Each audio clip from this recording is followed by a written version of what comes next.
Atenção ouvinte, dentro de 5 segundos...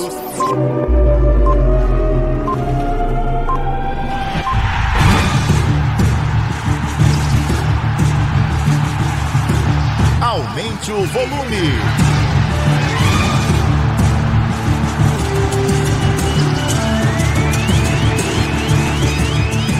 Começa agora. Boa noite, Bugrão.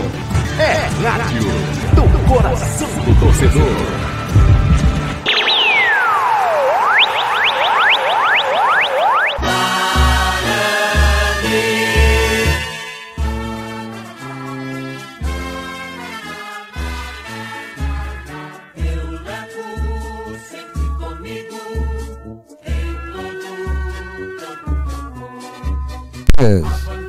Olá, meu amigo Bugrino, muito boa noite, seja muito bem-vindo. Falar com o microfone aberto funciona, né? Falar com o microfone fechado ninguém vai ouvir. Estamos ao vivo hoje na Rádio Web Planeta Guarani. Hoje é quarta-feira, 31 de maio de 2023, é um dia histórico, um dia sensacional para toda a família bugrina. Comemoramos hoje 70 anos de inauguração do estádio Brinco de Ouro da Princesa. Acho que eu não erro quando eu digo que é o maior estádio e o mais importante estádio de futebol do interior do Brasil. O estádio onde a maior conquista do futebol do interior do Brasil foi obtida, né? A conquista de 1978. Mas além disso, a representatividade do Brinco de Ouro, a casa do Guarani Futebol Clube, tudo isso pesa na hora de definirmos aí todos esses títulos que eu atribuí ao Brinco de Ouro da Princesa. E para contar essa história de hoje, rapaz, eu fui convocar dois caras aqui que são os responsáveis pelo resgate histórico do Guarani Futebol Clube. Alguns dos responsáveis, né? Muito mais gente trabalhou desse material e tal. Mas esses são os dois caras que, pra gente, são papas da história do Guarani Futebol Clube e, por que não, da história também do Brinco de Ouro da Princesa. Eu começo dando boa noite pro meu grande amigo Fernando Pereira da Silva. Fernando, que eu costumo chamar de meu malvado favorito, né? Boa noite, Fernando Pereira, tudo bem com você, meu amigo? Com esse sorriso aí você já tirou a minha fama de malvado que eu te atribuo aqui, pô. Tudo bem com você, Fernandão? Bem-vindo, viu? Boa noite, Ortiz, boa noite a todos. É um grande prazer estar aqui de volta, depois de bastante tempo, né? Para falar daquilo que a gente gosta, Guarani e Brinco de Ouro. Você esteve aqui comigo uma vez há muito tempo, né, Fernando? Quando o estúdio era lá no quarto menor e tudo mais, chegou aqui hoje para fazer esse programa, já falou, mudou o layout aqui, mudou tudo e tal. Interessante falar numa rádio só de bugrinos e só para bugrinos, né, Fernandão? Quando que a gente imaginava que ia ter um negócio desse no ar, né? Acho que é um sonho de todo mundo, né? Um dia poder ouvir o dia a dia do Guarani numa rádio que fale Guarani por pessoas bugrinas. Que hoje em dia tá um pouco raro aí na imprensa esportiva. E é uma história que vem de muito tempo também, né, Fernando? Nós temos que botar em pratos limpos, né? A imprensa campineira, ela se fez muito por muitos anos de profissionais ligados ao outro lado da cidade. Os nomes mais históricos da imprensa campineira têm muito pouco vínculo com o Guarani Futebol Clube, né, Fernando? Não é a nossa pauta, mas havia uma máfia ali plantando notícias fakes, tentando fazer uma lavagem cerebral em torcedores jovens. E nós chegamos até em 78, não sei se você lembra, o Mariolane aqui com certeza deve se lembrar. O Mariolane lembra de tudo, pelo amor de Deus. Pois é. No dia da final do Campeonato Brasileiro de 78, eu tenho na memória isso nitidamente, uma faixa, e agora a imprensa parcial de Campinas. Chegamos lá. Eu me lembro. Eu era pequenininho, eu me lembro dessa faixa, eu me lembro. Tinha emissora de rádio aí querendo não transmitir o jogo. Por conta da faixa. Mas eles não se lembravam que em várias rodadas, as 3 rádios de Campinas que transmitiam o futebol iam transmitir o jogo do outro time da cidade, e a torcida bugrina não tinha opção alguma para saber o que acontecia no jogo do Bugre. E acho que a gente conseguiu, graças a Deus, mudar essa história, né? Deixa eu dar boa noite para ele. Poxa, Mariolane, você não imagina a honra, o prazer e o privilégio que é para mim e para toda essa audiência de bugrinos da Rádio Planeta Guarani tê-lo aqui conosco, viu, cara? Assim, posso dizer, até em nome da minha noiva também, é um sonho realizado. Minha noiva, quando soube que você viria para cá, ela falou, meu Deus, e eu não tô lá para ver o Mariolane. Minha noiva te adora o teu pai.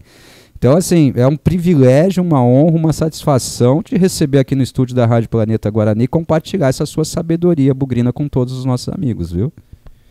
Boa noite, Ortiz. Boa noite, Fernando. Boa noite aos ouvintes da Rádio Planeta Guarani e a toda a torcida do Guarani. Para mim também é uma honra estar participando pela primeira vez aqui em um programa. E agora a gente pode dizer que vai ser a primeira de muitas, porque agora eu tenho o seu contato, você não foge mais, viu? Sim, mas vamos conversar sobre a forma.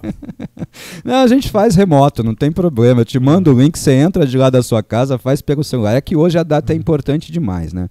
Hoje acho que nós temos que fazer toda a reverência ao grande brinco de ouro da princesa. E assim, a gente estava conversando em off um pouquinho antes de entrar no ar, até por isso a gente atrasou alguns minutinhos para iniciar o programa. O Fernando e o Mariogano muito preocupados com a dinâmica. Eu falei, gente, eu quero falar do brinco de ouro. Eu não quero falar do jogador. É claro que nós vamos citar jogadores importantes nessa história do brinco de ouro. Mas eu não quero falar do jogador, do time, de quem fez gol, de quem não fez gol. Eu quero falar do brinco de ouro da princesa. Eu acho que hoje nós precisamos homenagear a fundação e a inauguração do brinco de ouro da princesa, desde os primórdios, né? E eu começo já passando a bola para o Fernando. Fernando, a história do brinco de ouro da princesa, ela começa antes de 1953, quando a Federação Paulista de Futebol decide profissionalizar o futebol, né? A partir dali, o Guarani cria de imediato uma comissão para a reforma do antigo... Você não gosta que fale pastinho, mas eu tenho que falar pastinho, né? Do antigo estádio do Guarani Futebol Clube. Pronto, fica mais bonito assim. Podemos contar a história desse nome ou não? Ah, mas então vamos lá. Então começa contando a história do pastinho, porque é impossível falar do brinco sem falar do pastinho. Pode contar pra gente a história do pastinho. Não, a torcida do Guarani não chamava o estádio de pastinho. Quem chamavam eram os rivais. Depois que eles inauguraram o Chiqueirão, eles passaram a chamar, porque o Chiqueirão era maior, era mais moderno na época, chamar o estádio do Guarani de pastinho, né? Mas não a torcida do Guarani. Só que depois que foi inaugurado o brinco, o pastinho foi demolido, o tempo passou, a própria torcida do Guarani acabou adotando de maneira carinhosa, como um apelido carinhoso. Ela abraçou o pastinho. É mais ou menos, imagine que eles construam a tal arena lá e depois adotem, passem a chamar o atual estádio de Chiqueirão. É mais ou menos isso, né, Mariogani? E vamos falar um pouquinho então de estádios, antes da gente começar a contar a história do brinco e do pastinho e tudo mais. Campinas teve alguns estádios, né, no decorrer da sua história. E a gente ouve muito assim, pô, Guarani perdeu o estádio, que coisa feia, perdeu o estádio para as dívidas e tudo mais. Mas o Guarani não é o primeiro clube de Campinas a perder um estádio por conta de dívidas, né, Fernando Pereira? Porque nós tínhamos um estádio construído onde hoje é o Hospital Irmãos Penteado, né? E que não era de propriedade do Guarani, era esse estádio. Quem perdeu esse estádio por conta de dívidas no começo da década de 1930? Bom, o nosso estádio, o nome dele era Estádio Guarani Futebol Clube. Sim, Guarani com Y. Com Y. Ele foi o primeiro estádio de Campinas. Sim. A gente usava o hipódromo campineiro, o hipódromo do Bonfim, para partidas de futebol. Aliás, desde 1904, quando houve um campeonato regional aqui, de uma liga chamada Liga do Centro, o time do Ginásio Atlético Clube, Culto à Ciência, ele fez a primeira partida de futebol no hipódromo, contra um time de Mojimirim, em 1904. E o próprio Guarani, mesmo usando o ground do Guanabara, que era um terreno, vamos dizer, alugado, ele não pagava nada, mas era como se fosse alugado, né? Os jogos importantes ele passou a mandar no hipódromo. Em 1923 ele inaugurou. Vamos voltar um pouquinho mais. Ele comprou aquela área do ground do Guanabara no início de 1922, em janeiro, depois da morte da baronesa de Itapura. A filha, que era chamada de Iaiá, ficou com todos os bens imóveis da família. E ela tinha um sobrinho, que era o Egídio Aranha, um pioneiro do Guarani. E esse Egídio Aranha mais o Pompeu de Vito conseguiram convencer essa Iaiá a vender aquele terreno. O Guarani comprou em janeiro de 1922 e começou as obras no segundo semestre de 22 e em 15 de julho de 23 ele inaugurou o seu primeiro estádio. Primeiro estádio da cidade, o primeiro estádio com campo gramado. 1923. Falei 2. Bom, centenário. Teremos o centenário dia 15 de julho. Então, em 23, o Guarani inaugurou jogando contra o Clube Atlético Paulistano. Ganhou de 1-0, um gol de Zequinha. O primeiro estádio de Campinas. Então, nós teremos que comemorar o centenário do Pastinho, né? Do estádio do Guarani Futebol Clube, né? No dia 15 de julho de 2023 agora, né? Daqui a pouco mais de 2 meses, né? Então, aí havia naquela época 2 clubes muito importantes aqui, que eram grandes rivais, inclusive entre si, o White Team e o Campinas Black Team. Eles disputaram o Campeonato Campineiro em 16, em 17, o campeonato de 17 terminou em 18.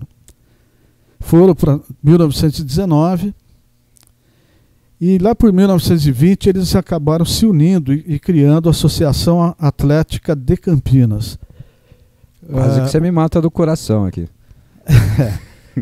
Eles adquiriram uma chácara que pertencia aos irmãos Berrimbach de Castro, lá no Cambuí, com acesso ali do Largo Santa Cruz até onde hoje é a Júlio de Mesquita. Ali havia um casarão dos Berrimbach. Eles transformaram aquilo num clube e fizeram um campo de futebol ali. Tá. Só que eles não conseguiram pagar aquele terreno. E aí fizeram uma espécie de fusão com a Ponte. Opa! Um cartão amarelo. Fizeram uma espécie de fusão com o time remanescente de Campinas. E a APP assumiu a dívida e ficou com o clube. Ela passou então a usar aquele campo que antes pertencia à Associação Atlética de Campinas. Construiu uma arquibancada e um dos grandes fatores de rivalidade entre o Guarani e a outra equipe de Campinas sempre foi o uso do estádio do Guarani. Era o único estádio aprovado pela Associação Paulista de Esportes Atléticos e todos os outros times da cidade tinham que jogar no campo do Guarani. Quando eles conseguiram aquele campo e fizeram arquibancada lá por 1926, eles então saíram da APA, teve um atrito muito grande lá entre eles. É uma história longa que eu não vou contar aqui, não tem porquê, né? Mas eles abandonaram a APA e foram para a LAF, Liga de Amadores de Futebol, que também alguns chamavam de a Liga Bola de Meia. Mas começaram a jogar lá naquele campo, só que também não conseguiram pagar a dívida. E aí, lá por 1931, eles foram obrigados, havia uma hipoteca, eles foram obrigados a vender todo o patrimônio, venderam para o próprio presidente, e aquela área foi então toda dividida em lotes. Eles ainda ficaram lá por cerca de 1 ano e meio, quase 2 anos, usando aquele campo emprestado. Depois tiveram que sair em 33, perderam, portanto, por dívidas e ficaram até 1948 sem um estádio, sendo obrigados a jogar no estádio Guarani Futebol Clube até a criação do estádio do Mogiana. Naquilo que eles chamavam de Pastinho.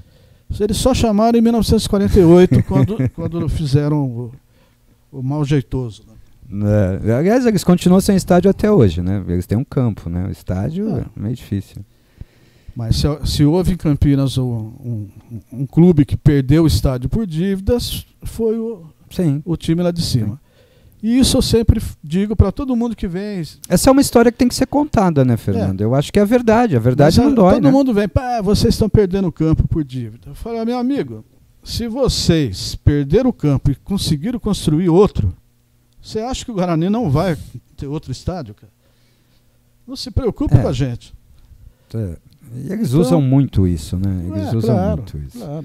E aí, em 1947, vem a profissionalização do futebol Em 47, paulista. finalmente foi profissionalizado o futebol no interior. Em São Paulo e Santos foi em 33. Né? Sim. Tanto que o Guarani abandona o Campeonato Paulista profissional para manter-se. Ele foi volta tocado para fora, né? dali. Como naquela época extinguiram a Liga Paulista de Futebol e Sim. todos os clubes foram para a Ápia, alguns clubes queriam vaga no Campeonato Paulista da primeira divisão e o Guarani era um time que entrou convidado em 27 e acabou ficando até 31. E aí alguns clubes do interior, como o Paulista, como o nosso próprio adversário maior aqui, encheram tanto o saco da Ápia querendo uma vaga, que o pessoal resolveu criar uma divisão do interior, uma divisão com sede em Campinas, que cobriria a região desde Jundiaí até Piracicaba. Fizeram um campeonato regional aqui em 32. E fizeram um campeonato na Baixada Santista. Uma divisão da Santista, eles chamavam. E aí, em Santos, deu Portuguesa Santista. Aqui, na nossa região, deu Guarani. Guarani e Portuguesa Santista decidiram quem ia enfrentar o campeão da capital para ver quem era realmente o campeão estadual. Acabou sendo o Palmeiras, empatou o primeiro jogo com a Santista e ganhou um jogo de desempate. Mas foi esse foi um ano meio atípico, né? Porque em 33 entrou profissionalismo em São Paulo e os clubes do interior acabaram ficando largados mesmo para jogar entre si. Então o Guarani não optou por sair, ele foi obrigado a sair para dar vaga para clubes de São Paulo que queriam vaga na primeira divisão e não tinham, e acabou ficando por aqui. E cá entre nós, ao sair, o Guarani se fortalece ainda mais, né? Porque aí não concordo, eu acho que a gente perdeu o bonde. Mas você não acha que o Guarani era um dos 5 melhores clubes do estado? Até pelos resultados conquistados no próprio Campeonato Paulista de então, né? Mas aí o Guarani se fortalece no interior, Fernando. Você não acha que o Guarani se faz maior? Eu acho que a gente passou a ter times bem medíocres, né? Porque já havia um amadorismo marrom. Então, essa coisa da superproteção, né? Desculpa, Mariolane, até. Se quiser participar da conversa, é só interferir, viu, Mariolane? Chama a gente aí, entra. Essa coisa, então, da superproteção aos times lá de São Paulo, em detrimento do futebol do interior, é histórica no futebol paulista. Isso sempre foi assim desde que o mundo é mundo, desde os anos 500 a.C. Porque o campeonato de São Paulo não era um campeonato paulista. Sim. Ele era um campeonato municipal de São Paulo. Alguns clubes começaram a ir jogar, Clube de Jundiaí, o Santos, depois o Guarani, o Comercial de Ribeirão jogou 1 ano, acabou parando por ali, mas era um campeonato municipal de São Paulo com a presença de alguns clubes de fora. Convidados.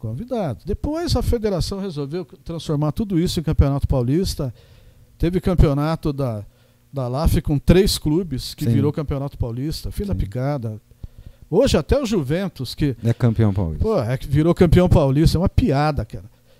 Criaram o campeonato profissional, o Juventus pede uma licença, um dos irmãos da família lá do Conde lá, foi para a Itália, trouxe um uniforme da Fiorentina, criou um time paralelo amador, porque o profissional estava licenciado do campeonato profissional, entra com um time paralelo amador no campeonato amador, ganha, e hoje virou campeonato paulista. Então, e é um detalhe interessante que se aborda, porque há pouco tempo, aliás, pouca gente sabe disso, a Federação Paulista ela fez algumas atribuições de títulos, né? Ela reconheceu alguns títulos ridículo.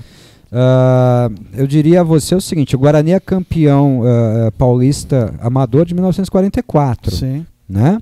Esse título de campeão paulista amador de 1944 deveria ser o equivalente ao título de campeão paulista de 1944. E a Federação Paulista, por erro, transforma isso num similar à Série A2 atual. É mais um erro de interpretação da Federação Paulista, baseado até nessa história que você está contando, né? Porque em 1944 você tinha o campeonato do interior, o Guarani foi campeão, e depois tinha a decisão do campeonato estadual. O Guarani venceu os amadores do Palmeiras, aqui e em São Paulo. Então não foi... Eles deram títulos de Série A2 para todos os que foram campeões do interior. Só que o Guarani foi Foi além campeão disso, do ele estado. foi campeão do estado. O primeiro time do interior a ser campeão do estado amador. Sim. E Você não acha que o Guarani deveria entrar com um requerimento pedindo a equivalência cara, desses títulos? você acha que vai sair alguma coisa? Bom, não sei. Bom, para um time que perdeu vaga na Copa do Brasil Pois é, por perda cara. de prazo, né? Com a palhaçada que a federação fez e dar a nossa vaga pro Botafogo de Ribeirão, Sim, sim. então não sabe. E, Eu acho que a gente tem que valorizar o título amador do estado, sim, que teve a e é um importância. feito Um grandioso. feito, na época, era o título máximo que qualquer clube do interior poderia ter, e nós tivemos. E deixar esse subtítulo aí que a federação distribuiu a granel para quem quiser aproveitar. E aí nós começamos, eu vou pedir para o Mariogani deve lembrar disso também. Lá em 1947 o Guarani então decide, ele cria uma comissão primeiro de reforma, né, do estádio, que era o que a gente conhece hoje por Pastinho. Sim. E essa comissão chega a uma conclusão de que não é possível, não é viável promover a reforma necessária e que o Guarani precisava construir um novo estádio num outro local, né, Mariogani? Conta pra gente um pouquinho dessa história, de como o Guarani chegou à área onde hoje é o Brinco de Ouro, como foi essa negociação, se você estiver apto a tal. Se não estiver, o Fernando entra na parada também. Não, isso eu prefiro que o Fernando... Fernando, traz pra gente? Ótimo. Então vamos lá, apresenta pra gente essa situação, Fernando. O Guarani chega à área do Brinco de Ouro de que forma? O Guarani já tinha feito algumas reformas no estádio do Guarani Futebol Clube, em 29, em 44, aliás, em 41, 44. E aí chegamos em 47 e a federação finalmente faz o campeonato profissional do interior. Ainda não era a segunda divisão. Mas já se sabia que deveria acontecer a criação de uma segunda divisão de profissionais com acesso à primeira de profissionais. Então, criaram uma comissão de obras para aumentar a capacidade do antigo estádio. E essa comissão chegou à conclusão que não havia muito o que fazer. O terreno ali estava com pouco menos de 20 mil metros quadrados. Guarani, quando comprou 22 mil, mas acabou vendendo um pedaço. Então, vamos chutar, 20 mil metros quadrados de terreno. Não daria para construir um estádio novo ali, de alvenaria. 20 mil metros quadrados é hoje o espaço que a gente tem no CT do Guarani, por exemplo, né, para o pessoal saber a dimensão exata da coisa. Né? E, então, eles chegaram à conclusão que o Guarani deveria buscar uma nova área que tivesse no mínimo 50 mil metros. E autorizaram, houve uma Assembleia Geral no Guarani em dezembro de 1947, que autorizou a diretoria a tentar fazer esse negócio. Permutar o terreno do Guanabara por uma área de no mínimo 50 mil metros quadrados. Em 1948, logo no início, surgiu a proposta da Sociedade de Imóveis e de Administração Limitada. Deixa eu ver minha colinha aqui para não. A cola está bem escondida aí, fica tranquilo. No tempo da escola era assim, né? Então, houve essa proposta dessa imobiliária que tinha interesse em lotear o terreno do Guanabara. E eles buscaram lá na região do Guarani o terreno. Havia uma outra imobiliária também interessada no negócio, porque tinha pretensões de fazer loteamentos ali no entorno do que seria o Brinco de Ouro futuro. Houve uma parceria e o Guarani, então, recebeu a seguinte proposta: 2 milhões de cruzeiros, mais uma área superior a 50 mil metros, que chegou a 58 mil. Uma imobiliária entrou com terreno e a outra entrou com outro, deu mais de 58 mil metros quadrados. Os 2 milhões de cruzeiros seriam pagos em parcelas e o terreno seria terraplenado e drenado. Isso foi novamente para a Assembleia do Guarani, que aprovou o negócio, e em 1948 houve então a formalização uma escritura, um compromisso de compra e venda. Houve contestação entre os sócios do Guarani na época, porque o estádio do Guarani ficava num local privilegiado. Campinas era bem diferente da Campinas que a gente conhece hoje, né? Você fala em Proença naquela época, o Proença não era o que é hoje, né, Fernando? Vamos... Não, era um brejão. Muita gente até diz que era o brejo dos Proença, né?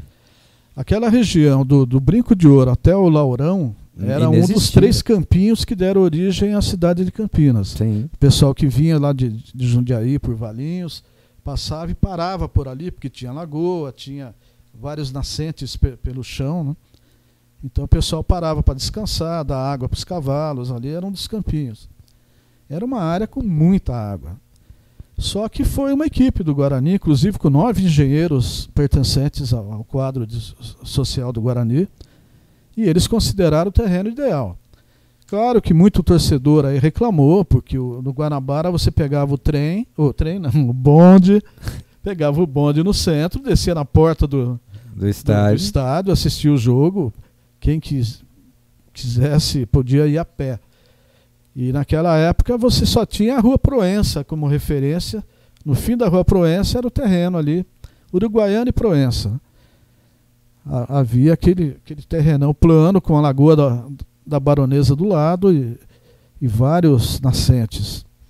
Eu me lembro perfeitamente de quando eu ia com meu pai assistir jogo no Brinco, ali no início dos anos 60, onde hoje é o Laurão, a gente tomava água no chão. A água brotava do chão. Tinha uma fonte ali. Várias nascentes pelo chão.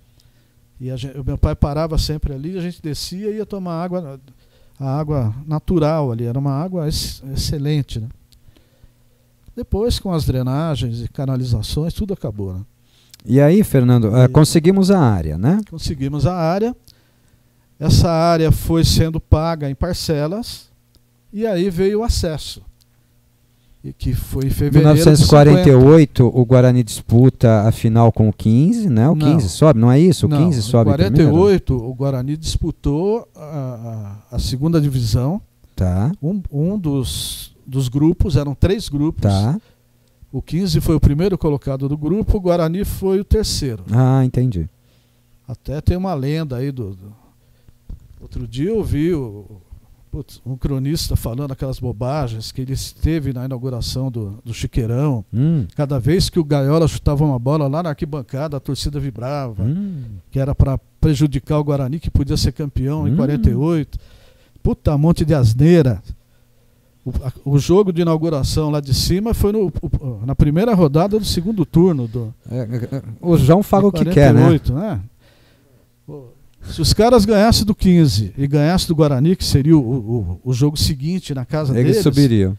Eles estavam na briga. Sim. Perderam dos 2. Por incompetência. Perderam 2 pênaltis. Os caras falam que chutaram 3 de propósito. Perderam de 3-0 na inauguração do estádio próprio, depois de tantos anos.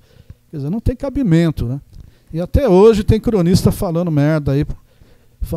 Merda pra falar, não pode falar aquele palavrão que você falou lá no começo. Estamos numa era que dá para falar. Então, hoje em dia quase tudo é aceitável. Ainda dá.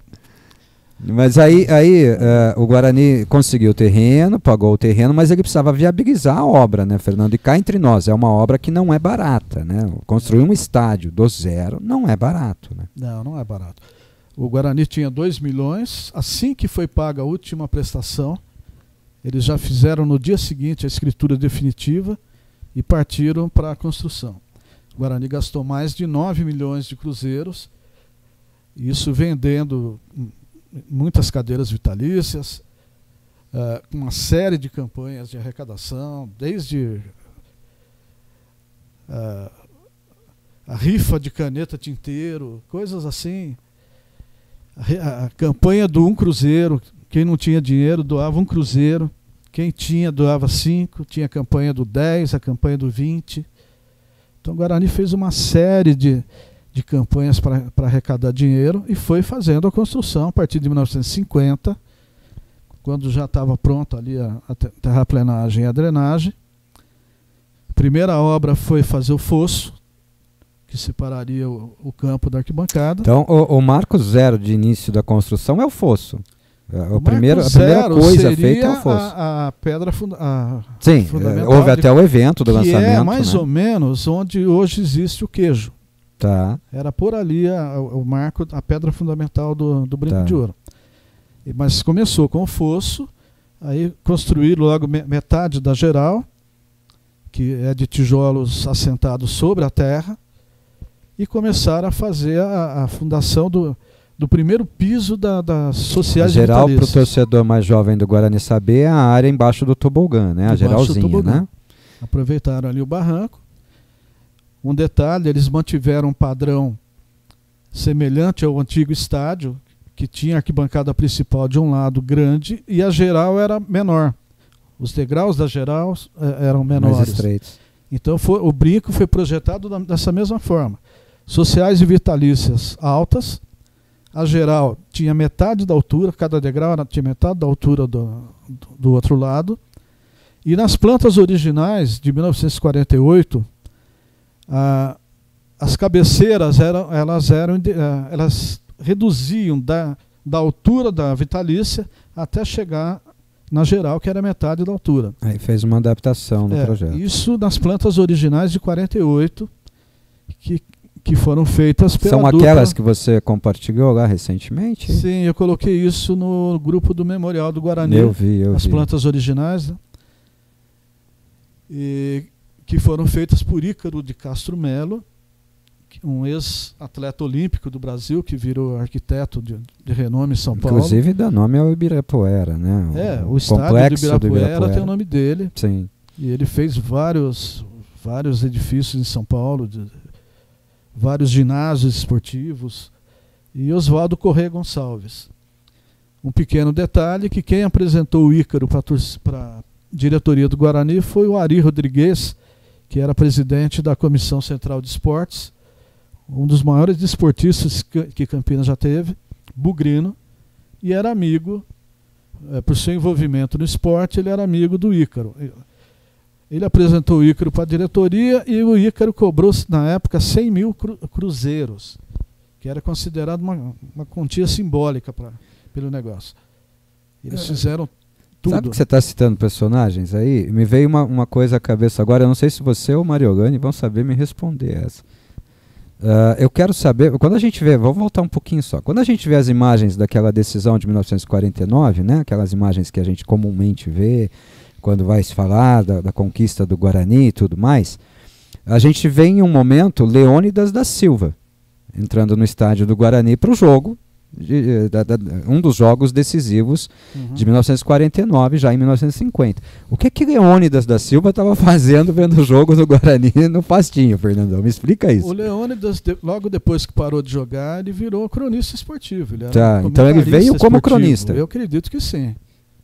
Ele, inclusive, estava de terno, né? Sim. E não sei se você sabe, mas ao lado dele, ali passa um pouquinho antes, um cidadão chamado Rafael Radamés Prete naquele filme. Né? A nossa sala de imprensa, né? Nossa sala de imprensa tem o nome dele, né? Nossa sala de imprensa, né? Aliás, tentaram mudar o nome dela e nós não deixamos, né? Chegaram ao cúmulo de tirar a placa dele e nós colocamos de volta, né? Está lá de volta, né? Pois é. Um dos maiores bugrinos que eu já conheci. Pois é. O cara que deu a vida pelo Guarani e pelo Brinco de Ouro. E aí, o Mariogani, consegue alguma coisa dessa construção do brinco pra gente? O Fernando parou no fosso. Não, então, foi construído inicialmente a antiga geral, que hoje é aquela parte embaixo do tobogã, e realmente foi feito com degraus pequenos. Quando foi construído o tobogã, dois degraus antigos foram transformados em um. Então, se você for lá hoje, você olhar, cada degrau hoje são dois. É por isso que a gente não consegue subir direito, né? O tobogã, né? Porque o tobogã, se você for subir sem ser na escadinha, a perna não aguenta muito mais. Não né? o tobogã, embaixo do tobogã. Embaixo do tobogã, perdão. Por isso que você não consegue subir direito, né? Porque a perna não aguenta. E também a parte mais alta foi cortada e foram feitos os camarotes ali. Tá.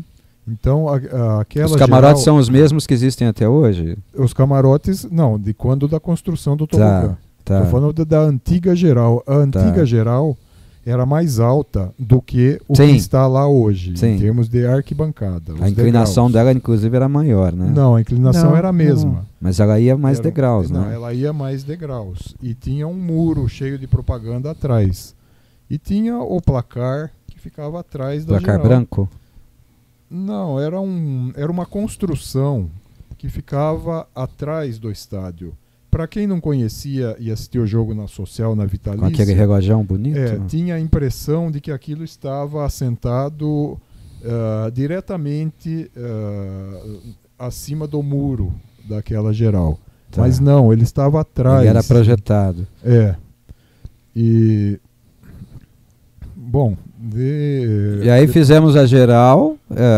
O Brinco de Ouro, basicamente, ele é inaugurado com a geral e com a Vitalícia. E com a parte coberta. Não, certo. Não a área toda a hoje. Parte da marquise. Tá. Né? Mas a Vitalícia era só o miolo. A curva da geralzinha das sociais não existia ainda, então era só realmente a parte coberta. Sim, mas a social era ali. Tá. Porque a parte de Vitalícia era o miolo ali. Não era esse tamanho que tem hoje. Uhum. Então tinha a Vitalícia no meio e tinha a social de um lado, que era maior do que nos últimos tempos, e tinha do outro lado, aí eu já não sei dizer o que era, se era numerada, arquibancada ou era social também. Mas e tinha as cabines de rádio lá em cima. E embaixo das cabines de rádio tinha uma parte ali fechada com um muro, mais aberta, que era chamada tribuna de honra, ou tribuna, né? Tá. E interessante que tinha o fosso, mas do lado da Vitalícia tinha escadas do fosso para o campo, que era possível alambrado, subir, né? E tinha um alambrado ali.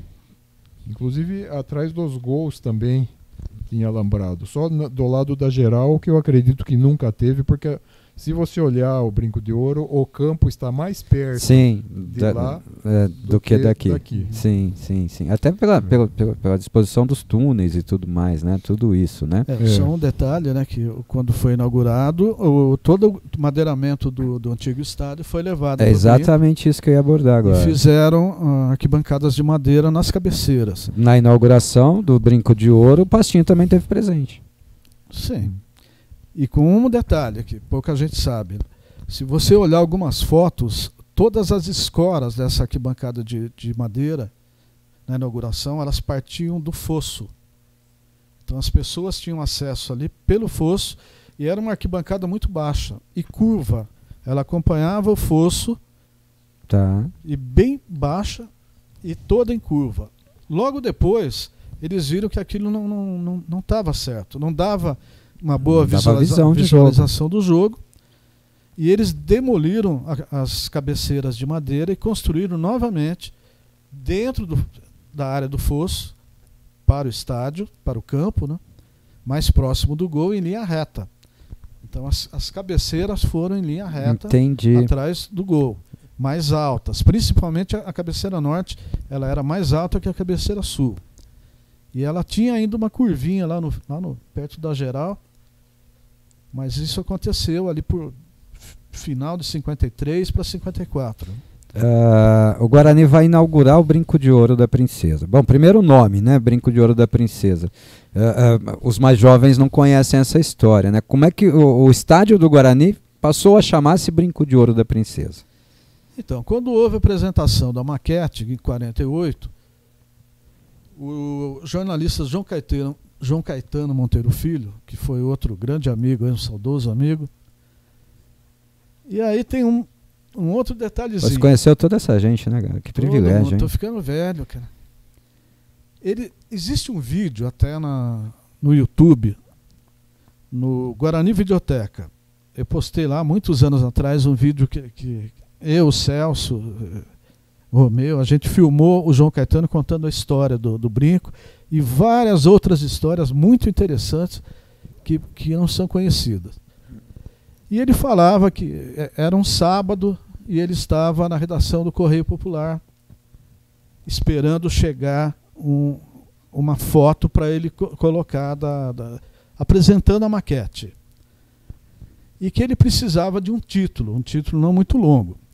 Quando ele viu o clichê da foto, a forma arredondada do estádio, ele se lembrou de várias coisas. Por ser redondo e por ser muito bonito, naquela época, uma coisa muito bonita era chamada de um brinco. O pessoal tinha até mania de pôr a Sim, é um brinco. Isso é um brinco de ouro. E Campinas era conhecida como a Princesa do Oeste. Então ele fez um trocadilho, brinco de ouro para a princesa. Só que isso saiu na página 6 do Diário do Povo. Ele trabalhava no Diário do Povo naquela época, ele trabalhou nos 2 jornais. Tá. Então, na verdade, ele estava no Diário do Povo, isso não saiu no domingo. A maquete foi apresentada no domingo de manhã. E depois de uma vitória em derby, se eu não me engano. Antes de uma vitória em derby. Foi pela manhã. Tá. E o derby foi à tarde. E essa matéria saiu na terça-feira, no Diário do Povo. E na quarta-feira, no dia 14 de julho, deixa eu conferir na minha cola aqui. Mas é isso. Dia 13/7 saiu a matéria com brinco de ouro para a princesa.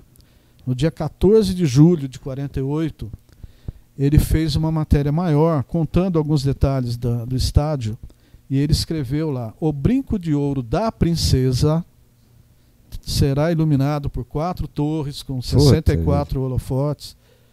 Isso no dia seguinte. Então ali já foi escrito pela primeira vez o que seria o nome do clube. Há histórias de que a maquete teria sido apresentada na Fonte São Paulo e algumas pessoas lá, sócias do Guarani, que sugeriram isso. Não é verdade. A maquete foi apresentada numa empresa, uma construtora, depois ficou exposta no centro da cidade, numa galeria, para só então ir para a Fonte São Paulo. Então, o pai do nome Brinco de Ouro da Princesa é o João Caetano Monteiro Filho. Jornalista bugrino. Jornalista e bugrino. Pode ser que depois, com essa maquete lá na sede social do Guarani, que os sócios começassem a falar: mas é mesmo um brinco de ouro, é muito, muito bacana. E assim alguém ficou. Pegou o embalo e seguiu. E assim ficou, foi aprovado. Quando da inauguração, aliás, antes da inauguração, em abril de 53, houve um jogo treino no Brinco contra o Valiense, com cobrança de ingresso. O estádio ele tinha terminado a cobertura das sociais e vitalícias, mas precisava de mais dinheiro para a construção das cadeiras vitalícias, ainda não estavam instaladas, e alguns acabamentos ainda. Então fizeram um jogo contra o Valiense, que o Guarani ganhou de 11-2. Nossa. E existe foto da torcida e foto do ingresso. O Henrique Ismânio Neto, que é um dos grandes diretores que o Guarani teve, a família dele guardou esse ingresso, ele acabou cedendo isso para a gente. E lá está escrito tudo direitinho, quem marcou os gols. O primeiro gol foi do Hélio, ponta esquerda, e existem fotos que mostram que as vitalícias ainda não tinham recebido as cadeiras de madeira, o que aconteceu até 31 de maio. Em 31 de maio as cadeiras de madeira já Esse jogo treino aconteceu quando? Dia 4 de abril. 4 de abril. Então, em pouco menos de um mês, um pouco mais de um mês, o Guarani colocou todos os bancos de madeira ali para a inauguração oficial do estádio. Sim. Entre abril e maio, o Guarani fez a implantação dos bancos de madeira ali. Terminou algumas obras em volta, o acesso da rua. Já tinha sido construído um portão monumental ali na Princesa do Oeste.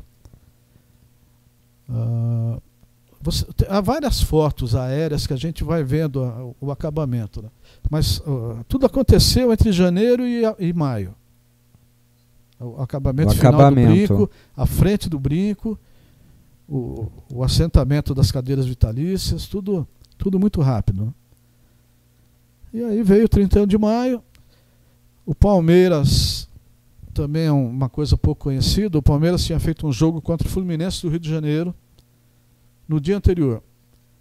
E o Guarani acertou os jogos contra o Palmeiras no domingo e contra o Fluminense no meio da semana. E foram os 2 primeiros jogos do Brinco de Ouro. Nessa inauguração houve uma cerimônia. Consegue falar sobre a cerimônia de inauguração? A cerimônia foi no jogo contra o Fluminense. Contra o Fluminense. Quinta-feira. Tá. Foi quinta-feira, feriado. Porque choveu, me parece, no jogo contra o Palmeiras, né? Sim, no dia 31, domingo, contra o Palmeiras, choveu. Então toda a festividade que tinha sido programada foi adiada para o jogo contra o Fluminense, que foi na quinta-feira à tarde, que era o feriado de Corpus Christi. Tá. E tem alguns detalhes dessa cerimônia, Maria Eugênia? Porque parece que teve captação de água num rio determinado para que a gente pudesse... teve captação de água num rio lá em Tremembé, próximo a Taubaté, porque o fundador de Campinas era daquela região, né, o Barreto Leme, nasceu em Taubaté. O Guarani homenageia Campinas, então, na fundação do Brinco de Ouro da Princesa. Sim. Só um gancho anterior. Manda. No dia 30 de maio, um dia antes, estava prevista o descerramento da fita inaugural do Brinco de Ouro. Tá. E isso aconteceu. No dia 30, sábado, o prefeito de Campinas, Antônio Mendonça de Barros, mais o presidente do Guarani, que era o Rui Vicente de Mello, e alguns convidados, foram ao Brinco, descerraram a fita inaugural. 2 brasões que ficavam presos abaixo da cobertura da vitalícia foram inaugurados também. Um brasão com o busto de Carlos Gomes e um outro com o busto de José de Alencar. José de Alencar foi quem escreveu o livro, o romance, o Guarani, que inspirou Carlos Gomes a fazer a ópera, que por sua vez inspirou o nome do clube, né? Sim. Então no sábado houve essa festividade, o descerramento da fita e a inauguração dos 2 bustos, que hoje estão guardados, bustos de bronze. Essa era a minha próxima pergunta, onde foi parar isso? Está no almoxarifado do Guarani guardado, porque fizeram umas reformas lá nos camarotes da vitalícia e aquilo acabou sendo retirado para não atrapalhar e não mexerem de uma forma que escondesse aquilo. Impressionante. Mas estão guardados no almoxarifado. No dia 31... Tomara que estejam. Estão. Tomara. Até já pedi essa semana para o Tasso mandar para o memorial isso que a gente tem que pôr na parede do memorial adequado, e não guardar no almoxarifado. É o lugar adequado. Mas segundo o Tasso, estão lá, ele conferiu. Que bom. Bem que guardadinho. Bom. No dia 31, toda a parte planejada pelo professor Hilton Federici é que acabou sendo adiado por causa da chuva. Teria esse batismo. O batismo eram 2 ânforas com águas do rio Paquequer, de Teresópolis, onde na obra do José de Alencar teria acontecido o romance ali entre o CC e Peri. E 2 ânforas com água do rio Paraíba do Sul, lá de Taubaté, que era a terra natal do Barreto Leme, fundador de Campinas. Isso foi adiado para o segundo jogo, antes do encontro com o Fluminense.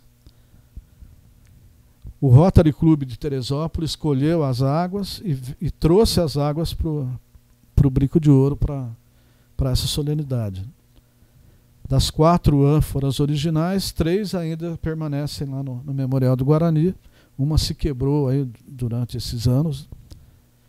E essas ânforas, elas foram usadas naquela comemoração dos 50 anos do Brinco de Ouro da Princesa, né, Fernando, em 2003, né? Foram as mesmas ânforas usadas. Foram.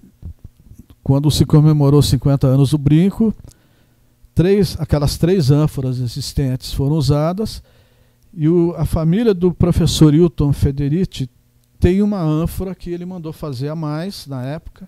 Aliás, o Marco Federici é nosso ouvinte, participa sempre conosco aqui da programação. É um grande orgulho nosso. Grande amigo. Só perdeu os cabelos, está mais ou menos como você hoje. Lamento saber. Mas então eles emprestaram a 4ª ânfora e foi feito um rebatismo. O Rotary de Teresópolis mais uma vez mandou águas lá do Paquequer para Campinas. E o futebol feminino do Guarani tinha ido jogar em São José dos Campos. E eu e o Sidney, à noite, descemos na beira do rio Paraíba do Sul E um monte de pedras que jogaram do lado do rio, cara. A gente com lanternas na mão para enxergar onde estava pisando. Fomos até o rio e colhemos água para trazer para o brinco, né? E novamente houve um rebatismo.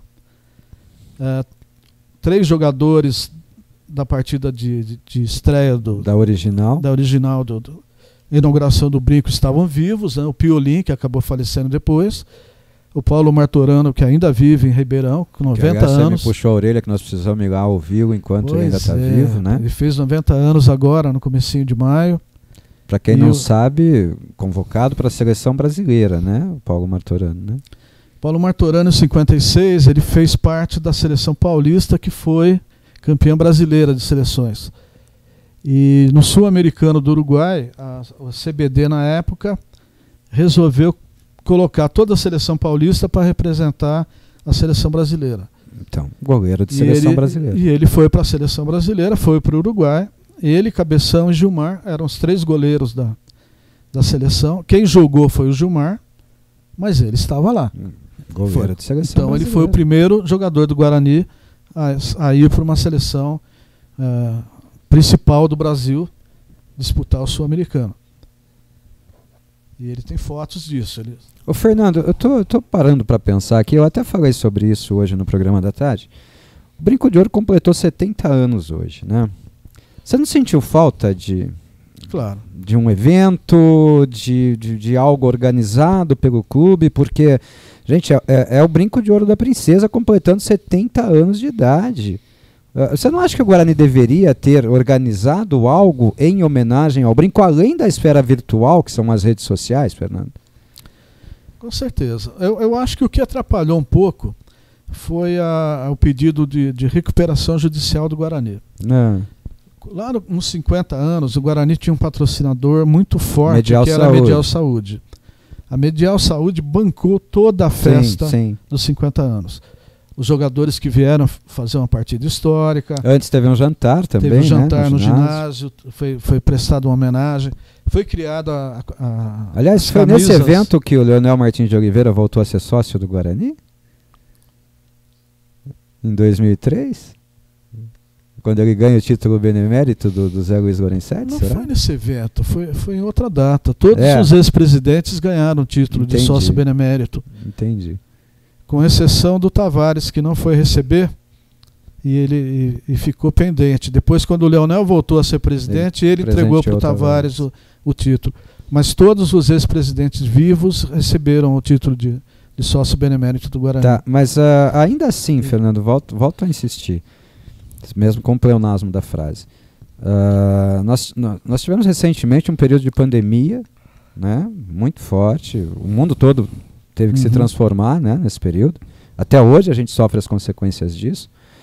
E eu estava no Guarani na primeira não, mas saí daqui do estúdio e fui para lá colaborar com o Guarani. Nós apresentamos uma live lá num momento, né, muito bem assistida, uma live, no meu conceito, muito bem organizada, que funcionou muito bem, falando de Guarani Futebol Clube.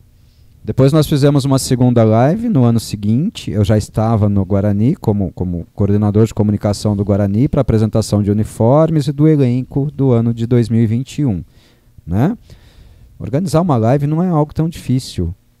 Basta convidar algumas pessoas importantes nessa história, e entre essas pessoas estão vocês dois e tantos outros aí que podem contar essa história como ninguém, e iniciar uma transmissão.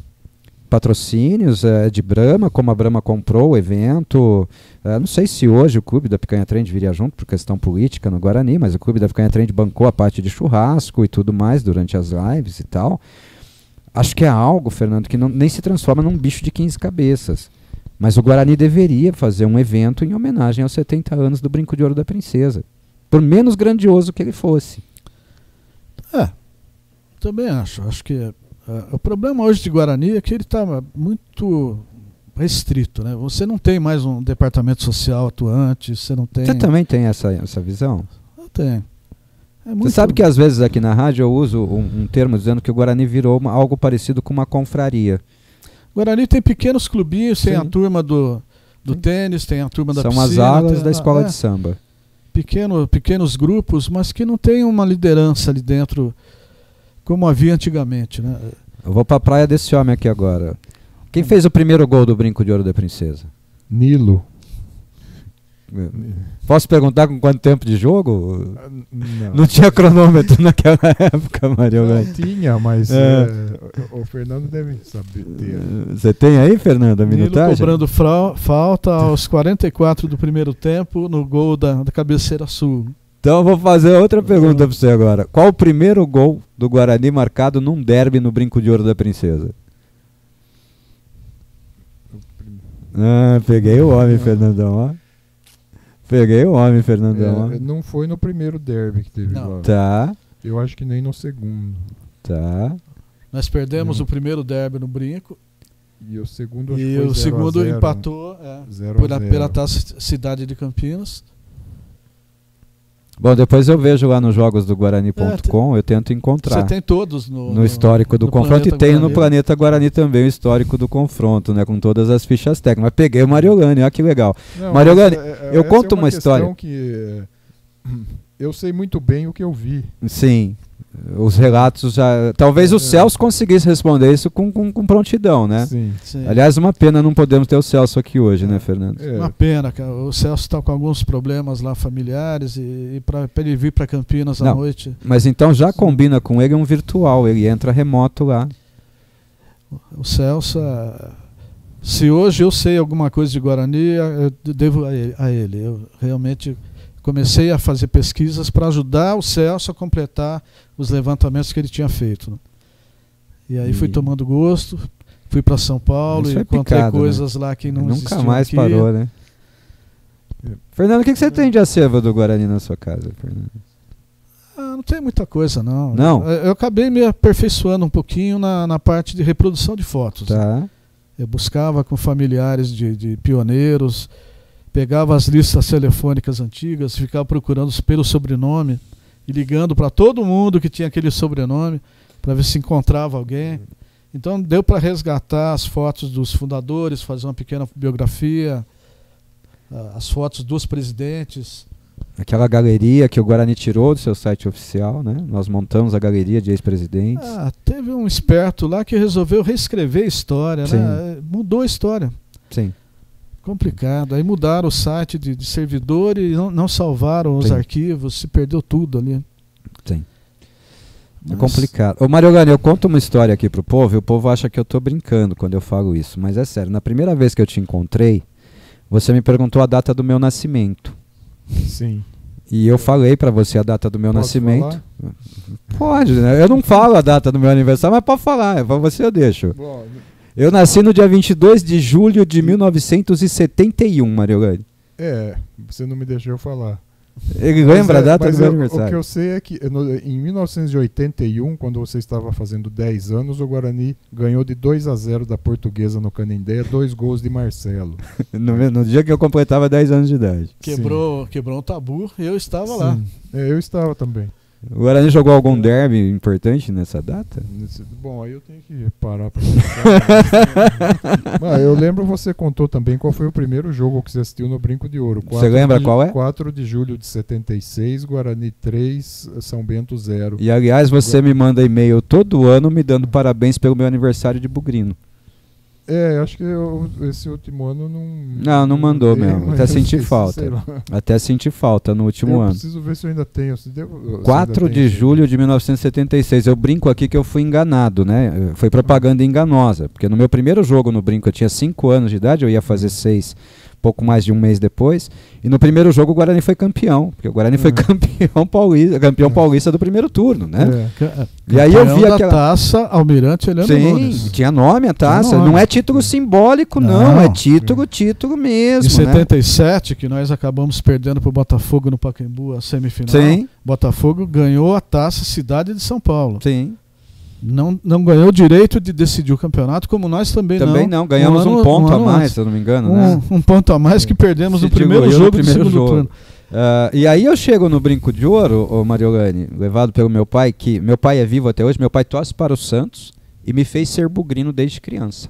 Né? Meu pai é um daqueles que sempre foi ver jogos do Guarani no estádio e me fez ser bugrino. Ele me falava, você vai torcer para o Guarani. E eu virei o que virei hoje, né? Fanático pelo Guarani. Eu chego no Brinco de Ouro naquele panorama, um Brinco de Ouro lotado. Uma decisão de título. E o Guarani campeão. Tinha como não querer deixar de ir lá nunca mais na vida, Mariolani? Eu achei que aquilo ia ser todo jogo.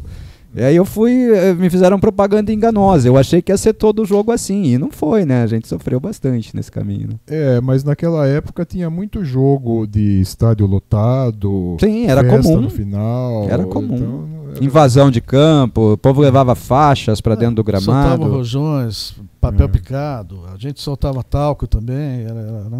Fernando, qual é o primeiro título que o Guarani conquista no Brinco de Ouro da Princesa, Fernando? Vamos lá, tenta me ajudar nessa. O Mariolani também, se conseguir.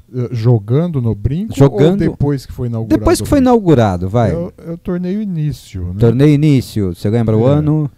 Em 53 o Guarani foi campeão. Logo depois da inauguração. A fase final não foi no Brinco, né? Não, então, eu perguntei para ele. Não, mas depois de inaugurado. 56. O Guarani ele conquistou o primeiro título que ele conquistou depois da inauguração do Brinco ou o primeiro que ele conquistou jogando dentro do Brinco? Né? Jogando dentro do Brinco tem algum que você se lembre? Tem o título do Paulistinha, né? Não sei se dá para considerar. Claro, é título. Foi em 70, né? Em 1970. Mas é título, não tem problema. 70 torneio o de estádio, classificação. 70 o estádio era jovenzinho, o estádio tinha 17 anos de idade, pô. Que em 70 o Guarani teve 2 Paulistinha, um para classificar para o Paulistão de 70, que foi no começo do ano.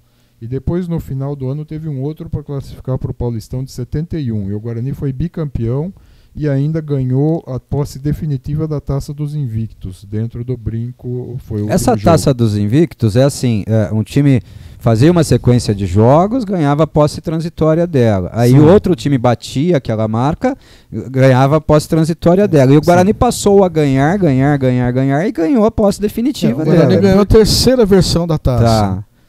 O Corinthians tinha ganho a primeira e a Ferroviária de Araraquara tinha ganho a segunda. Tá. Aí puseram a terceira, o Guarani fez a primeira série, o outro time da cidade fez a segunda, tomou emprestado a nossa taça, mas no mesmo ano, espero que tenham cuidado para 71, dela, né? O Guarani fez novamente uma série maior. E pelo regulamento da terceira taça, o clube que conquistasse por 2 vezes seguidas teria a posse definitiva. E o Guarani ganhou 2 vezes no mesmo ano. Então ficou com a taça definitiva. Foi na entrega dessa taça que houve um amistoso internacional no Brinco de Ouro? Foi contra o Dínamo de Bucareste. Aquelas imagens que nós temos lá cedidas pelo nosso querido Leonel Martins de Oliveira, né? Naqueles DVDs que nós reproduzimos, graças a Deus, né? Em vida ainda. Na verdade eram filmagens do Simes Alvarez Estúdio, né?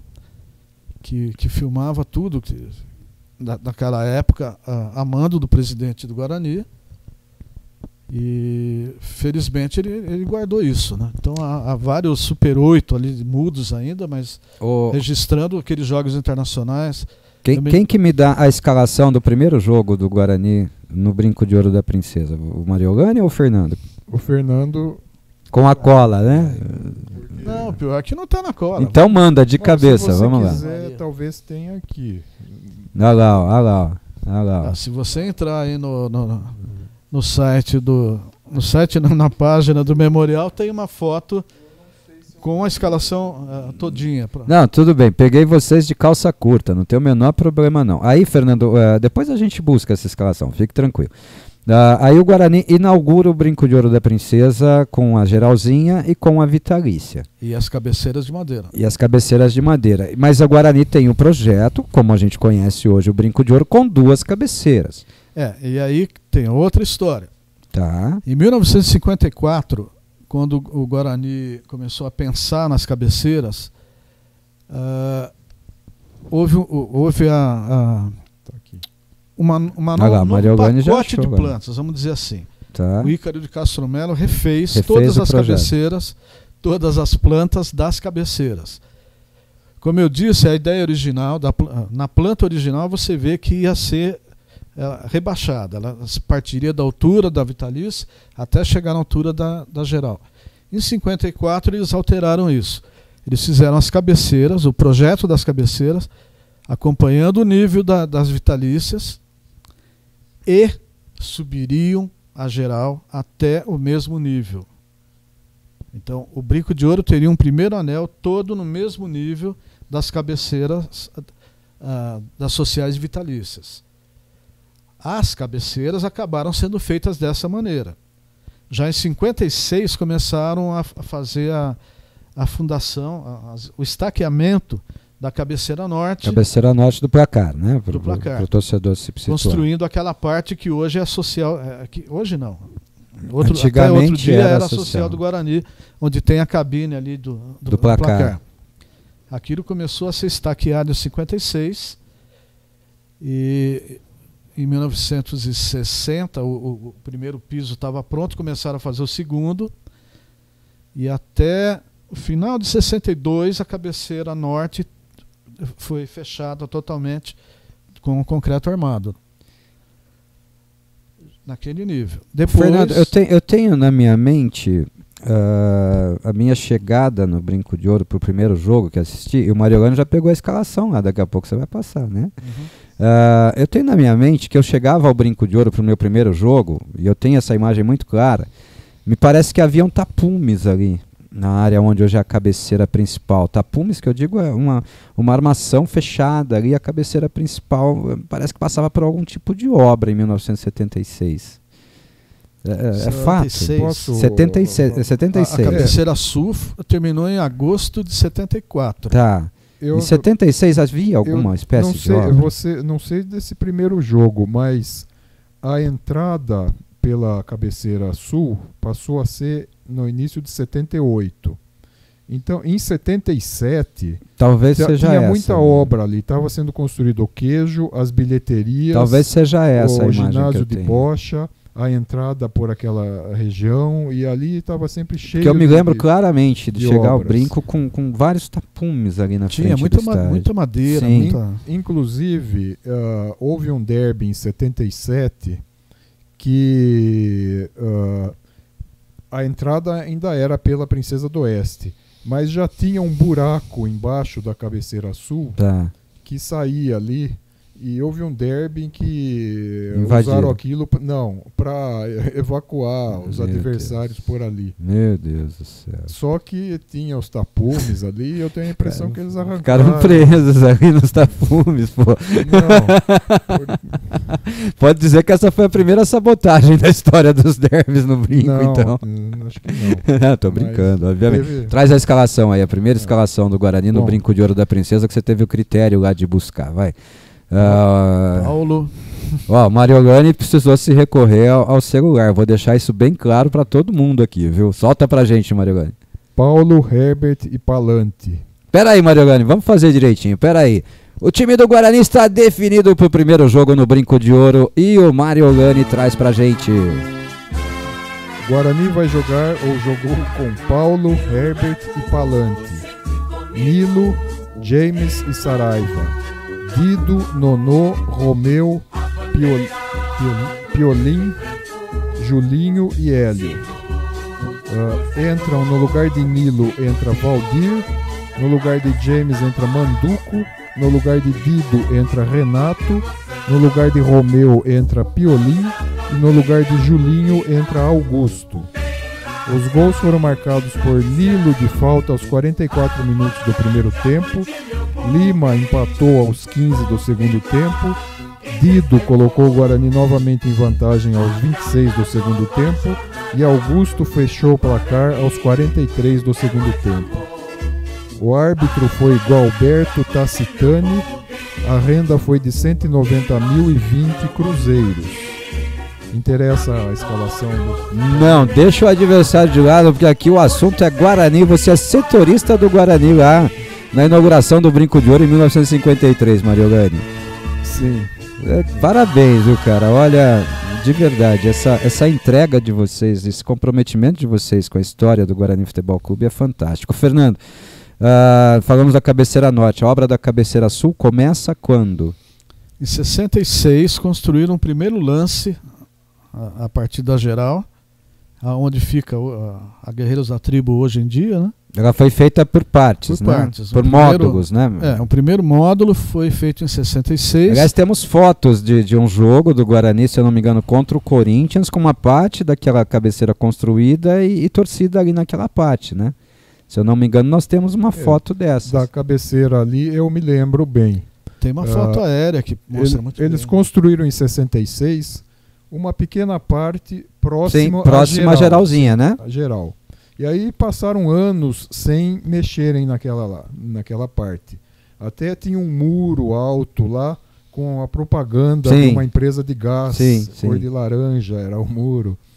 E por volta de 1972, eu acredito, começaram a construir novamente, mas a 70. partir da Vitalícia. Aí veio fechando. Fizeram um módulo a partir da Vitalícia. Tá, aí foi Depois foram encontrando. fechando. Aí construíram mais um módulo a partir da Vitalícia, depois um outro módulo a partir lá da geral, e finalmente fechou, e em 74, em agosto, estava totalmente liberado.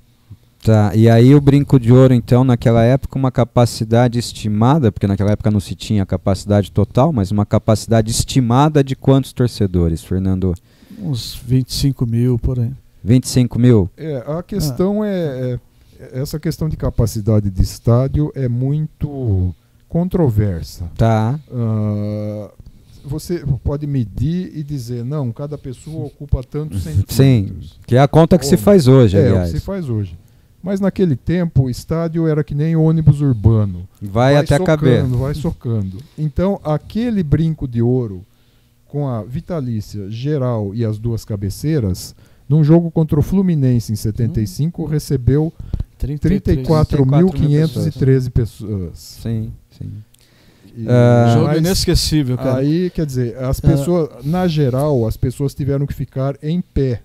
Porque você vê, tinha aquele degrau um pequeno apertado da no geral, outro ali, né? A pessoa sentada, ela ocupava 2 Não degraus. ia conseguir. Então, aquele pessoal ficou em pé. E todo mundo encostado ali, sem poder muito que se mexer. Muita né, gente imagina. em cima da marquise. Então, Não, é eu mais acho um que detalhe. Contra o Fluminense não subiram, não. Foi Subiu, contra o subiu, Flamengo sim. que subiu. Esse é mais um Mas detalhe que eu contra o queria Fluminense tocar já teve. agora. O maior público do Brinco de Ouro, depois do tobogã, e nós vamos falar em seguida do tobogã, o maior público do Brinco de Ouro com o tobogã é 52.002 pessoas, oficialmente, no jogo Guarani-Flamengo. Eu estava no Brinco Sim. nessa data. E é mais uma das lembranças que eu tenho, né, da minha infância no Brinco de Ouro da Princesa.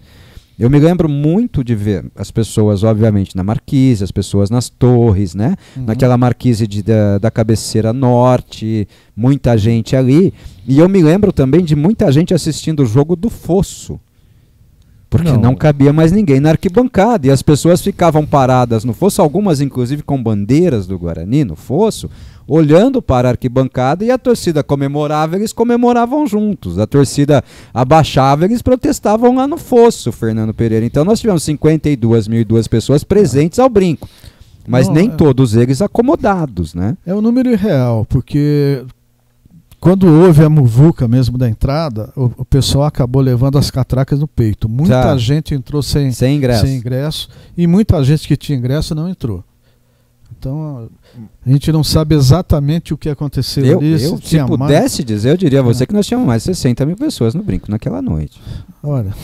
Bom, eu não sei, mas isso de pessoas ficarem no fosso e não conseguirem assistir também aconteceu no jogo contra o Fluminense. Tá. Aliás, eu me lembro que na cabeceira do placar o pessoal começou a subir dentro do campo para poder tentar e sentar no cantinho. Olha ali. isso. Aí alguém viu lá e avisou a polícia, e a polícia foi lá tirar os caras. Naquele jogo com o Fluminense, eu me lembro que eu e Beisola, o velho Beisola, Beisola, a gente estava ajudando um pouco na entrada do pessoal ali. E nós, quando a gente resolveu entrar, o campo já estava super lotado. A gente conseguiu assistir o jogo sentado naqueles ferros que seguram o guarda-peito ali, o guarda-corpo. Imagina eu e Beisola sentado com as pernas... Você não era pequeno, né? Beisola muito menos. Né? Então, Beisola era muito maior que eu, mas a gente sentado naqueles ferros, com as pernas para baixo do fosso, assistindo o jogo ali, pendurado. o único lugar que tinha para assistir, que a gente conseguiu entrar na área de vitalícias, porque na área nas cabeceiras e na geral não tinha como. E aí o Guarani, então, ele fica de 74 até ser campeão com a estrutura do Brinco intacta. O Brinco fica 4 anos ali sem nenhuma obra. Ele porque teve também muitas obras internas. Sim, mas aí obras de adequação para uso interno. A construção dos piscinas, quartos, sim, do clube social. Sim. Mas o estádio em si, a estrutura estádio intacta, é aquilo e fica aquilo, mas fica por 4 anos, porque muita gente se engana quando diz assim, depois de ser campeão brasileiro, o Guarani entendeu que o estádio ficaria pequeno e resolveu ampliar. Essa é uma decisão de 77. A decisão de construir o tobogã já tinha sido tomada antes, que demoliram aquele placar antes da decisão. Exato. Na decisão já não tinha, na decisão já era o placar na curvinha, né? Nem pensava que o Guarani ia chegar à decisão do campeonato, que a decisão ia ser no Brinco, né? Senão dava uma esperada ali e mantinha. Sim. Contra o Sport Recife já não havia o placar, né? Então, em 1978, o Guarani começa a construção do tobogã, né? Sim, começa antes de ser campeão, começa a preparar o terreno atrás da geral. Por trás da geral ali já havia o estaqueamento total ali, o começo da obra do tobogã. E o tobogã realmente foi construído para ser a primeira parte de um anel superior completo, Fernando? Era uma ideia. Tá. Porque lá em 77 o pessoal discutia se iria seguir aquelas plantas e elevar a geral para o mesmo nível ou se faria um segundo andar. Aí decidiram fazer o tobogã. E diziam que iam fazer um segundo tobogã do outro lado e depois, com o tempo, iriam fazer o segundo andar como foi em todo o estádio. Então havia essa ideia, mas iria ser por fases. Primeiro o tobogã começa a ser construído, ele é idealizado em 77, começa a ser construído em 1978 e é entregue por etapas também, né? Nós temos imagens, e eu me lembro de jogos com torcida ocupando um pedacinho do tobogã ali. A polícia militar hoje entraria em desespero, né? Vendo aquilo, né? A torcida ocupando uma parte, a outra parte sem construir, sem proteção, sem nada. Sim, e tudo mais, né? A entrada era só pela cabeceira. Sim. Né? E a cabeceira norte, né? A primeira parte construída é a parte da cabeceira do placar, né? Tinha só uma entrada do tobogã. Sim, que, subia aliás, por ali. É uma coisa que eu acho, desde que foi inaugurado, que eu achei que aquelas entradas lá do tobogã são muito pequenas. Pequenas e poucas, né? É. Aliás, isso atrapalha hoje a presença a liberação de público maior no estádio. É um dos fatores que o Corpo de Bombeiros apresenta para que nós não possamos ter um grande público lá no tobogã mais. A ideia era 15 mil pessoas no tobogã. Hoje, se não me engano, só pode ter 5.200. 5.200 é o público permitido no tobogã hoje. Por falta de áreas de escape, né? Basicamente saídas de emergência. Basicamente, nós temos 11 metros de portão na entrada do tobogã. Tá? 11 metros. A determinação do Corpo de Bombeiros diz que passam 487 pessoas por metro linear. Então, você multiplicar 11 por 487, você vai chegar ao número permitido hoje no Brinco de Ouro da Princesa. Se nós tivéssemos mais túneis daqueles de saída de lá, permitindo que o percurso seja diminuído, nós até quebraríamos essa coisa do portão mais estreito, né, dos 11 metros, porque você conseguiria evacuar o estádio em menos de 8 minutos. Isso é norma do Corpo de Bombeiro, tá? Você tem 8 minutos para evacuar todo o estádio. Então eles calculam a distância máxima percorrida, né, do último ponto de acesso da arquibancada até a saída efetiva do estádio.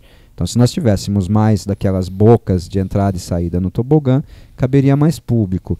E aí o Guarani vai construindo o tobogã por etapas também. O tobogã, ao contrário da cabeceira sul, ele não foi feito primeiro de um lado, depois do outro, e aí foi fechando. Ele foi feito linear. Ele começa olhando da vitalícia, começa à esquerda e vai se construindo da esquerda para a direita, né, Mariogani? Sim. E o primeiro lance foi liberado no dia 9 de outubro de 79, num jogo contra o Marília, que o Guarani ganhou de 2-1. Era um lance bem pequeno. era aquele canto É o cantinho. próximo ali que hoje em dia praticamente não fica ninguém. É ali. o canto da primeira boca ali, né? Da primeira Sim. boca de entrada e saída, né? Mas praticamente começava na primeira boca ali. Para lá da primeira boca não tinha nada. Certo. Quer dizer, tinha a construção, né? Tinha obra, mas não tinha nada pra você sentar, nada. Sim, tinha madeiramento. Aliás, não tinha nem um tapume ali, nada separando. Não, tapume tinha, sim. Mas no cantinho ali, eu acho Mas que não, hein? era um tapume assim que você conseguia enxergar o outro lado. Bem baixinho, né? Aí, Bem conforme baixinho. foi passando, foi aumentando. Aí, ainda em 79, houve um derby que já tinha um tamanho maior, Um pouco até mais. onde hoje se iniciam as cabines de Sim, rádio lá. Já tinha aquela parte liberada. É essa que tem uma foto mostrando Sim, bem tem uma- claro ali. é. E, na verdade, ia fechando a geral embaixo, liberando em cima. Sim. Né? Então, o tobogã completo foi liberado em maio de 80. E, num jogo totalmente liberado, inclusive com todas as entradas, foi no dia 4 de maio de 80, 1-1 contra o Santos. E já nesse dia já foi batido o recorde de público, Do aquele brinco que era de do ouro. jogo contra o Fluminense, 34 mil foi 34.513. esperado ali. Aí já deu 38.800 e uns quebrados. Com o Agora, tobogã. Com o tobogã. Tá. E aí você acaba de me quebrar aqui, porque assim, muita gente diz que o Guarani precisou vender Zenon e Renato para terminar a construção do tobogã. Então isso Não, também é verdade. lenda. Não, é verdade. O primeiro vendido foi o Amaral. Tá, Amaral em No início de 78. 78. Aliás, Porque- Amaral disputa. Hoje eu vi esse debate no programa do Neto. Quando eles começam a falar, o Neto fala, o Júlio César é o único zagueiro do Guarani, na verdade é o único jogador com a camisa do Guarani a jogar uma Copa do Mundo, Sim. né? Convocado para uma Copa do Mundo, mas Amaral passou muito perto disso. Amaral foi inscrito como jogador do Guarani. Sim, Se você olhar os livros, as publicações, ele consta como jogador do Guarani. sim. Ele só estreou no Corinthians depois da Copa. Até porque naquela época a CBD não permitia que o jogador pré-convocado jogasse pelo seu se time, transferisse. né? Não, É. então não é isso. Não permitia que a convocação da seleção era feita lá em março. Sim, era uma E os pré-convocação. jogadores ficavam todos treinando Sim, lá sim, no Rio sim. de Janeiro. O Amaral, ele foi convocado, ele sai do Guarani, vai para o Corinthians, mas nunca veste a camisa do Corinthians e vai para a Copa de 78, né? Não, ele Não. só foi vestir depois que ele voltou. Então, ele nunca veste a camisa do Mas Corinthians. ele já tinha sido negociado. Sim, mas já não era mais atleta nosso, mas a única camisa profissional que ele tinha vestido era a nossa, né? pô? Naquela época havia uma coisa que se fazia no brinco, que falar isso hoje é até piada, né? Então o Schuff assumiu no início de 78. Leonel vendeu Amaral para cobrir as dívidas e deixar um caixa De uma campanha de Brasileiro de 77 muito ruim, aliás, péssima. né? Mas de qualquer forma, o grande jogador do Guarani, aliás, o jogador que mais vezes foi convocado para a seleção pelo Guarani foi Amaral. E ele foi para o Corinthians para que o Schuff assumisse sem Um clube dívidas sanado. e com caixa para começar as obras, inclusive já se pensando em tobogã. Tá. 78. No final de 79 para 80, o Carlos Alberto Silva sai do Guarani e vai para o São Paulo. Sim. O São Paulo Leva pergunta quem ele quer do Guarani. Renato. Renato. Renato é vendido. Eu fiquei tão pé da vida que eu liguei pro Schuff. Eu tinha o telefone deles. Liguei na casa do Schuff e falei, estão Imagina. dizendo na rádio que Renato foi vendido. Não é possível, cara. Aí ele... O Fernando, você Olha, é chato desde aquela época, então, Fernando? muito antes. Aí o Schuff, com toda a paciência que ele tinha, né? Não, mas você tem que entender que da mesma forma que eu entrei, Aliás, Schuff Sem dívida. era um gentleman, né? nós tínhamos que vender alguém para o Tavares assumir sem dívida e para continuar as obras. Então ele foi vendido no final de 79 para 80 para o São Paulo, para que o Tavares tivesse dinheiro para concluir o tobogã, que foi concluído em maio de 80. O Zenon foi vendido para a Arábia em 81. Esse é um outro erro que muita gente comete. No final de 80. Final de 80. O último jogo do Zenon pelo Guarani foi no dia 11 de maio de 80 contra o Internacional de Porto Alegre aqui. Ele até fez um gol de falta. Aí eu não posso contestar. Perdeu de virada. E aí ele já foi embora para a Arábia. Em 81 foi quando ele voltou para o Corinthians. Aí o HD móvel já apareceu de novo. Agora entrou na área dele, eu não vou dividir. Aliás, essa história do Amaral eu não sabia. O curioso é que o Schuff levou a culpa da venda do Amaral. No começo, ele acabou virando um dos maiores da história, porque foi campeão. Mas no começo ali não foi muito bom. Naquele tempo as pessoas tinham ele era contestado. Fixo e tal. Ele contou que ele teve que trocar de telefone de tanto que as pessoas ligavam lá para ele para xingar. Porque tinha vendido Amaral? Porque tinha vendido Amaral. E agora eu fico sabendo. Tá vendo, Fernando? Você foi um deles. Você fez o Schuff trocar de telefone. E o Tavares foi xingado por vender o Renato. O Fernando está contando que não foi ele. Ó, pessoal, eu preciso pagar um pouquinho de mensagem aqui. Aliás, temos poucas, os nossos ouvintes entenderam a proposta, que hoje é muito mais ouvir do que participar, né? Eu não vou nem soltar a vinheta do WhatsApp nem nada, mas ó, vou divulgar aqui a mensagem do Rafael Godoy. Boa noite, Ortiz, Fernando Pereira e Mariolane. Eu já estou com meu caderno, caneta e caixa de lenço na mão. Hoje eu só vou ouvir. Ele disse que ele ouve a nossa programação para aprender, Fernando, coisas da história do Guarani. Então hoje ele está tendo uma grande oportunidade, né, de conhecer a história da construção e das etapas dessa construção do Brinco de Ouro da Princesa, né Mariolane? Tem algo que eu gostaria de falar ainda da construção. O programa é seu. Quando o estádio foi inaugurado, o terreno, aquele terreno de 50, 55 mil metros quadrados que foi comprado naquela época, não era esse terreno de hoje. Ele terminava logo depois da cabeceira do placar.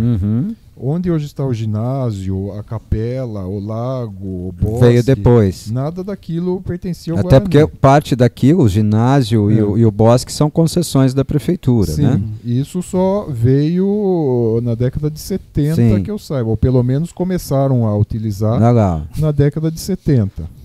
O homem veio municiado, olha lá. Eu conheço bem esse desenho. Terminava exatamente no ginásio de Bocha ali.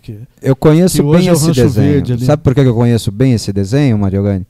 Porque quando eu era diretor-geral do Guarani, entre 2013 e 2014, nós anulamos 5 processos de leilão do Brinco de Ouro da Princesa com uma única argumentação, que aliás foi eu quem passou. Todo juiz que mandava o Brinco de Ouro ao leilão, ele incluía as matrículas municipais no edital de convocação do leilão. E aí a nossa resposta do Departamento Jurídico do Guarani, por orientação, era sempre a mesma. Essas matrículas são diárias concedidas pela prefeitura. Então, esse desenho que você mostrou aí, Fernando, eu passei 1 ano e meio olhando para ele diariamente e mostrando esse terreno aí, esse desenho aí, para os advogados que representavam o Guarani primeiro, depois para os advogados da Lemos, né, que passaram a representar o Guarani também, para que a gente construísse a defesa. A única pergunta que eu faço é a seguinte: eu, com formação em direito, mas não praticante do direito, como é que alguém permitiu que isso fosse levado a uma asta pública sem contestação, inserindo no processo de asta pública todas as áreas de concessão municipal, Fernando Pereira? Olha, inclusive do CT. Então, mais uma área pública. Aberração, quer dizer, com todas as cláusulas possíveis aí de proteção, foi para leilão, a prefeitura recorreu, perdeu em primeira instância, segundo consta não recorreu. Sim. Então, essa venda do brinco é muito estranha, muito estranha. Eu digo o seguinte, Fernando, eu acho que o Guarani, ele precisava vender o Brinco de Ouro e a área, talvez não toda a área, né? Talvez pudesse preservar o brinco, vender o entorno, aquilo era suficiente, era o projeto que nós trabalhávamos naquela época, se acompanhou muito bem esse processo todo e tal. O Guarani precisava de uma negociação imobiliária para voltar a ser o Guarani. Obviamente, nós não podíamos mais continuar com aquele arremedo de clube que nós tínhamos entre os anos de 2010, 11, 12, 13, 14, né? Você lembra o drama que nós vivíamos ali? Nós precisávamos de dinheiro, nós não conseguíamos fazer dinheiro, disputávamos campeonatos muito aquém da história do Guarani Futebol Clube. Mas eu acho que o Brinco de Ouro era preservável, Fernando Pereira. Eu vou fazer uma pergunta, eu não estou bem lembrado, talvez você esteja. Se eu puder. Quanto é que aquele grupo de Alagoas que queria construir shopping ofereceu na transação? 270 milhões. Eu posso dizer porque a proposta foi eu quem apresentou para eles. 270 milhões pelo entorno do Brinco de Ouro. Só o entorno. O Brinco de Ouro Essa seria proposta preservado. não foi sequer ouvida pela juíza. Isso foi para a juíza e o presidente do clube decidiu que ele não queria vender o entorno e preferia vender tudo por 105. Eu não sei por quanto. Quanto é 14% de VGV? Ninguém sabe, porque só houve depois um valor. que estiver pronto. Eu falei isso, Mariolane, quando quando aconteceu o processo todo, eu tive a oportunidade de sentar-me à frente da juíza para questioná-la. E eu disse a ela, eu falei, doutora, com todo o respeito, quanto custa 14% de VGV? Ela falou, eu não sei. Eu falei, então a senhora vendeu a área do Guarani por um valor que ninguém sabe. Aí eu estendi a pergunta, quanto custa 14% do VGV, daquilo que foi construído, excluindo um shopping center e um hotel? Que a maior área construída ali vai ser um shopping center e um hotel. O hotel e o shopping 0% para o Guarani e o restante que parece que estão fora. Isso parece fora que vão ser 5 edifícios. 6 torres. Que seja 6. 14% de 6 prédios vão para o Guarani, da venda. Quanto isso vai ser? Ninguém sabe. Lá no acordo judicial, parece que deram 65 milhões para o pagamento da dívida e consideraram aí... Deram mais 30 e poucos milhões nessas parcelas de 350 mil que o Guarani recebe. 350 em parcelas aí por 10 anos. 10 anos, ainda faltam uns 4, talvez, nem isso? 3. De 3 para 4 anos. Mas e eu tenho uma sabe, outra isso pergunta. dá 105. Manda. Ainda eu nem sabia desse negócio de Alagoas. Ainda dentro do que foi feito. Em novembro de 2014, houve uma assembleia de sócios que aprovou uma negociação. Foi a última assembleia que eu participei como sócio do Guarani. Que aprovou uma negociação que, pelo que eu me lembro, era muito melhor para o Guarani do que esse trato na justiça. Na verdade, Mariolane, essa assembleia que você fala... Por que no dia seguinte não foram para a juíza falar, olha, nós fizemos esse acordo, vamos resolver tudo e esperar o leilão? Essa assembleia que você traz, ela aconteceu um pouco antes. Ela acontece, se eu não me engano, em abril. Eu era diretor-geral do Guarani. A gente apresenta... Teve uma série de assembleias, sim, a última final, em que foi colocado em votação e só tinha mas essa votação... As outras 2 tiraram fora. O que aconteceu? Essa foi em novembro. Foram apresentadas as 3 propostas. As 3 propostas foram apresentadas. A da PDG Construtora, a daquele grupo que construiu o shopping Dom Pedro, que eu me esqueço o nome agora... E a proposta do Roberto Graziano, representando a Magnum. A proposta do Roberto era pior do que essa de hoje. Ele dava 8% de VGV para o Guarani, na proposta original. Tá? E não dava nenhum valor financeiro. A proposta da PDG, eu tenho essa proposta aqui. Hoje já quebrou-se o sigilo dela, né? Hoje eu posso falar publicamente. A proposta da PDG, naquela época, ela destinava um fundo de... 220 milhões para a quitação de todas as dívidas do Guarani, trabalhista, federal e civil, tá? Dava ao Guarani uma devolução de 80% do que o Guarani conseguisse de abatimento na negociação das suas dívidas. Então, se o Guarani te devia 1.000, você aceitasse 200, sobraria ali 800. O Guarani teria 80% desses 800 e 20% seriam da PDG. Tá? E ela criava um fundo imediato de 150 milhões de reais para a construção de uma arena, um novo clube social e um centro de treinamentos para o Guarani. O restante, os outros 27 milhões, iriam ser usados para a aquisição do terreno onde esse estádio, essa arena ou esse clube social seriam construídos. Tá? Essa era a proposta da PDG. O Guarani não receberia um centavo. Isso ficaria no fundo, movimentado por representantes do Guarani e da PDG. Mas havia garantia para que isso fosse cumprido. Essa proposta foi levada à votação, mas o então presidente do Conselho Deliberativo do Guarani não permitiu que ela fosse apresentada na Assembleia Geral. Depois aconteceu essa última Assembleia que nós participamos, inclusive, né, Fernando? Quando se aprovou esse negócio com a Magnum, e nós estávamos nela. Foi a última Assembleia que eu participei. Lado a lado, e fomos 2 dos 8 que foram contra na Assembleia. O Fernando olha para mim, eu olho para o Fernando, eu falo, eu não vou ficar quieto, eu também não. Levantam os dois. Eu estava nessa Assembleia e também fui contra. Aí nós pedimos para consignar o nosso nome na ata. Eu também fui lá. 8 foram contra. Só que quando a ata foi publicada, eu fui olhar e não vi meu nome. Não, o meu está. O meu está. O meu está, o do Fernando está. Aquela Assembleia foi uma pataquada, né?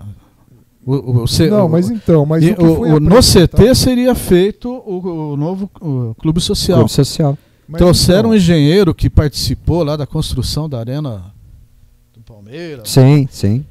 Mostrou lá uma série de prédios. Alguém apresentou um levantamento. Ninguém falou para o cara que não pode construir porque passa um riacho canalizado ali bem no meio do CT. Né? Mas então, mesmo essa Assembleia, o que foi aprovado ali era melhor do que o que acabou sendo, porque não eram só as dívidas trabalhistas. Então, acabou ficando só por parte das dívidas trabalhistas. Essas são questões que ninguém consegue responder. O terreno do CT estava fora da negociação e o terreno do Bosque também. O do ginásio, tudo bem. O do ginásio de esportes ele foi incorporado ao Guarani por uma lei complementar que saiu. Mas até porque o Guarani explorou a área, construiu o ginásio. Lá, né? E fez uma hipoteca para isso, acabou saindo uma lei. Aí, então, infelizmente, o que acontece? O brinco vai levado à asta pública primeiro na Justiça Federal, por um valor de 45 milhões de reais. Enquanto um dirigente conversava aqui com os juízes da primeira vara, saiu a publicação da asta. Um plano de pagamento de dívidas, o outro foi com o interessado lá em São Paulo e arrematou no leilão da Federal por 44, querendo passar a perna na Justiça do Trabalho. Quando a Justiça do Trabalho ficou sabendo, anulou imediatamente. Anulou a venda em São Paulo, quebrou o pau e aí... E reteve os 44 milhões. E aí jogou para leilão. E a Justiça do Trabalho reteve os 44 milhões como garantia de pagamento. Né? E depois entrou essa negociação toda. Aí aparece o grupo lá do Rio Grande do Sul, faz uma oferta de 105 milhões, mas essa oferta, e eu conversei com o Cláudio, né, que era um dos representantes deles, ele me disse o seguinte: eu não dou mais um centavo para o Guarani, o que eu pago é isso, 105 milhões. Mas eu conheço muita gente, entre eles o pessoal do Shopping Bordon, do Banco Bradesco e algumas outras coisas, e eu garanto que eu trago essas pessoas como parceiras para o Guarani. Eu falei, não dá para fazer um negócio na garantia do fio do bigode. Né? E aí aparece essa proposta oferecendo 500 mil reais a mais, é por isso que a proposta é de 105 milhões e 500 mil, tá? Ela teve que ser 500 mil reais maior do que a proposta do Grupo Zafari, para que a Justiça pudesse fazer a venda judicial para o Roberto Graziano.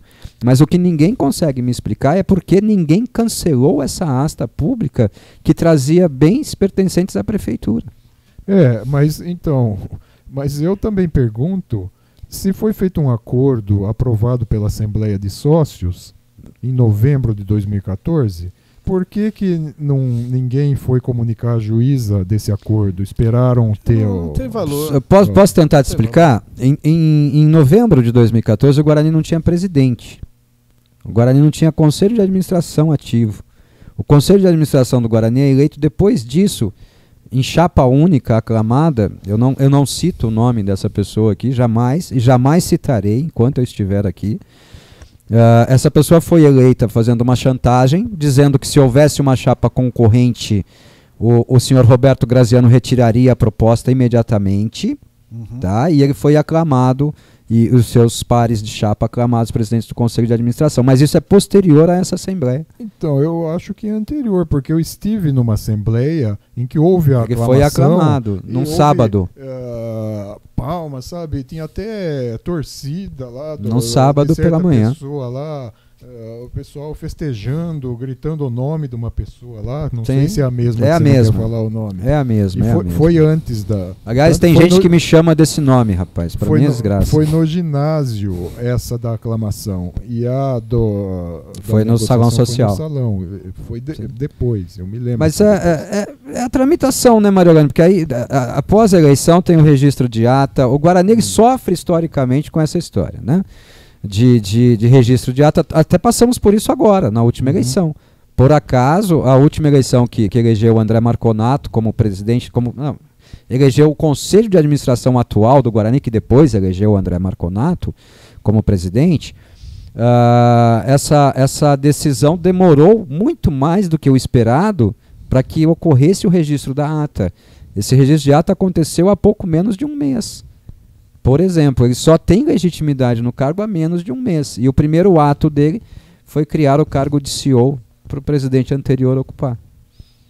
É complicado, viu, Mariolane? Bom, quem era para ser o CEO, pelo que eu entendo o espírito do estatuto, é o superintendente administrativo. Superintendente executivo. Que é a única pessoa, e nós podemos falar porque nós participamos da elaboração do novo estatuto, né, Fernando? A única pessoa com atribuições executivas no Guarani Futebol Clube é o superintendente executivo. O Conselho de Administração não tem atribuição executiva, estou errado? Ele é proibido de ter, né, inclusive. Então, mas ele pode criar novos cargos. Pode. Por necessidade. Pode. Mas agora me explica, nós temos um superintendente executivo e um CEO? E o presidente do Conselho de Administração não é presidente do Guarani. Não. Mas ele, desde a ele é o representante. Ele tem a representação. Ele é o presidente do Conselho. Não, nós temos uma aberração hoje, que é um dos conselheiros de administração do Guarani se apresentando publicamente como vice-presidente de marketing do Guarani. Se você pegar a entrevista coletiva de apresentação do Regis, você descobre quem é. Ele se apresenta publicamente como vice-presidente de marketing do Guarani, que é uma função que o Guarani não tem. Aliás, se ele desempenha a função de responsável pelo departamento de marketing do Guarani, ele já está contrariando o estatuto. Porque pelo estatuto do Guarani, qualquer conselheiro de administração eleito é proibido de desempenhar qualquer função executiva no clube, Fernando Pereira. Estou errado? Não. No fim nós fugimos do estádio. Mas voltamos a falar do estádio, que é o processo final. E aí eu pergunto para você, Mariolane, a gente torce muito para que esse processo demore muito tempo. Sim. Muito tempo para se desenrolar, né? Mas uma coisa é fato, a não ser que uma mente brilhante consiga convencer o seu Roberto Graziano de que para ele é muito mais barato devolver o patrimônio ao Guarani do que construir aquilo que ele planeja construir lá, porque o mercado hoje é completamente diferente, né? Sim. Ele tem um prejuízo muito menor hoje, abrindo mão dos 200 milhões ali envolvidos nessa situação toda, 100 e poucos milhões envolvidos nessa situação toda, do que construindo.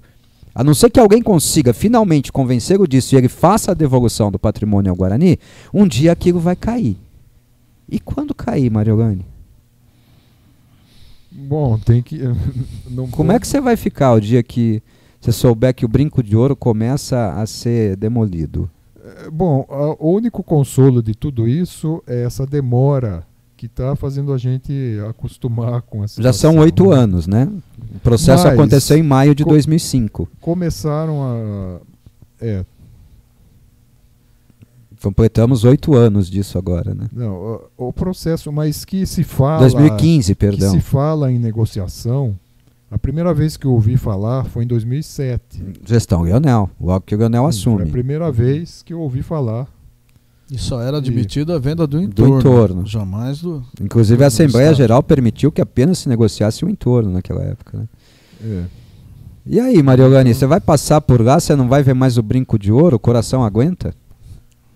Vai ter que aguentar. Vai mesmo? Eu só te garanto que eu não piso lá. Eu garanto a você que eu nunca mais passo naquela região da cidade. Passar na avenida ali talvez, mas pisar dentro do shopping, ou daquilo que construírem lá, eu te garanto que eu não vou. Uma vez uma pessoa me disse assim, você tem que ter um apartamento lá. Eu falei, não quero nem de graça. Nem de graça. Não dá. Se fosse para construir um apartamento no entorno, até que seria interessante. Mas lá no Brinco não, né, Mariolane? Você consegue ver Campinas sem o Brinco de Ouro, Mariolane? Bom, você não tinha nascido. Bom, não é bem uma comparação, mas o Teatro Municipal de Campinas foi demolido. Sim. E até hoje não tem outro, né? Sim. Eu acho que o pessoal que usava o teatro e frequentava o teatro sente muito mais. Deve ter sentido. Sim. Agora, apesar de ser uma decisão frágil, é uma decisão que é atemporal, porque a juíza não fixa um prazo para que isso aconteça, né? Apesar de ser uma decisão atemporal, um dia isso vai acontecer. E o bom disso é que existe uma condição. O Guarani só deixa a área quando receber as contrapartidas. E nem o próprio Guarani pode abrir mão disso, porque é decisão judicial. Tá certo, Fernando Pereira? Mas e o incrível é que fizeram transferência de matrículas. Né? Sim, a matrícula está registrada em nome sem o pagamento total. Já foi feito? Já foi feito. Há 4 anos. Bastante tempo. Agora, sem que tivesse pago. O Guarani continuou com dívidas. O Guarani continua. Se de repente ele resolve devolver hoje, a justiça vai lá, então isso vai ser para pagar as Mas hoje ele tem uma dívida menor, né? Ele não vai devolver, ele pode vender os direitos dele. Agora, entenda, o Guarani hoje, se ele tiver qualquer patrimônio passando por esse processo de recuperação judicial que ele passa, o Guarani tem uma situação muito mais administrável. A preocupação imediata do Guarani hoje é entrar imediatamente num programa qualquer de refinanciamento de dívidas federais, que é a parte tributária e tudo mais. E isso pode nos custar patrimônio. O restante das dívidas do Guarani está todo englobado nessa recuperação judicial, inclusive o restante da trabalhista. Que muita gente fala assim, a trabalhista não entra. A prioridade continua sendo trabalhista. O primeiro grupo de credores a receber é exatamente o trabalhista. Então, o Guarani hoje ele tem simplesmente que negociar sua dívida tributária, sua dívida federal. É muito mais fácil do que era naquela época, com uma dívida trabalhista enorme, uma dívida civil pequena, mas crescendo, né? E uma dívida tributária que não tem fim. Então, o Guarani hoje, se ele tiver algum patrimônio, ele consegue blindar esse patrimônio desde que cumpra à risca a sua recuperação judicial. Esse que é o problema. Agora, você falou dos 14% do VGV e que ainda não engloba tudo. Sim. Então você veja, eu fico preocupado se construir um novo estádio e no final fizer as contas. No final da história, mas não, no final da história, o fato de a decisão da juíza ter sido mal elaborada nos favoreceu. Então, porque o Roberto Graziano é obrigado a entregar isso independente do valor gasto. Mas se ele perceber, incontestável. ele vai querer construir. Mas é decisão tramitada na instância final já da Justiça Trabalhista. Mas é a qualidade do que vai ser construído. Então, né? aí começa. Ele prometeu nessa assembleia que nós estivemos um terreno que ele compraria o terreno que o Guarani indicasse.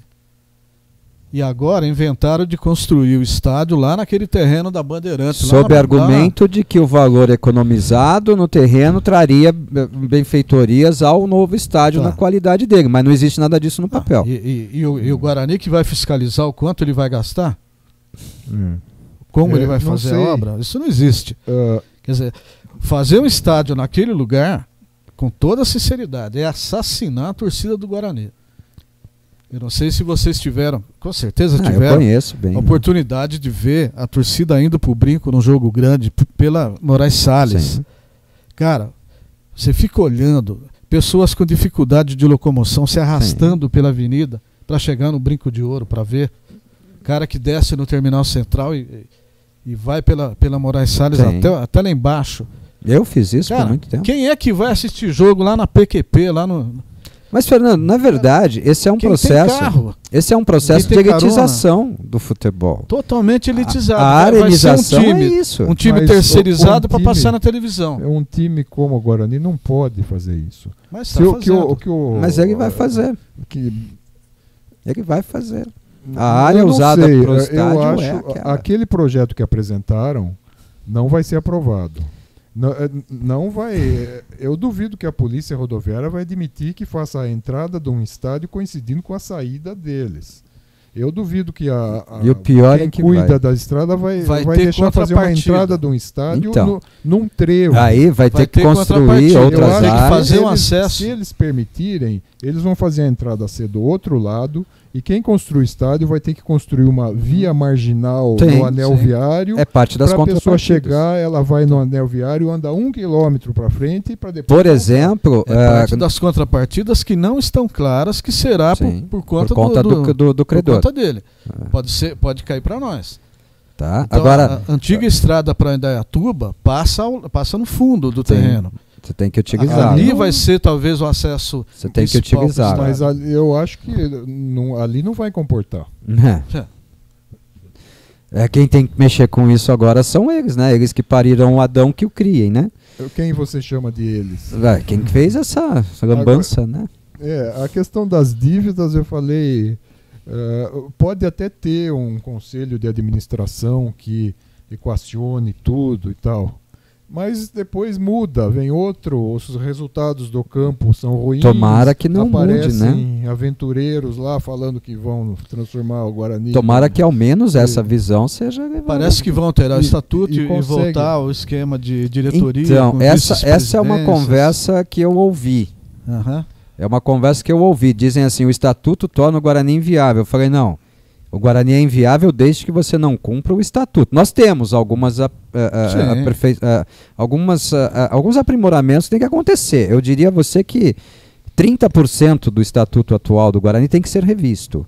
Mas ele traz alguns mecanismos de segurança e de garantia ao Guarani Futebol Clube, dos quais o Guarani jamais poderia abrir mão, Fernando Pereira.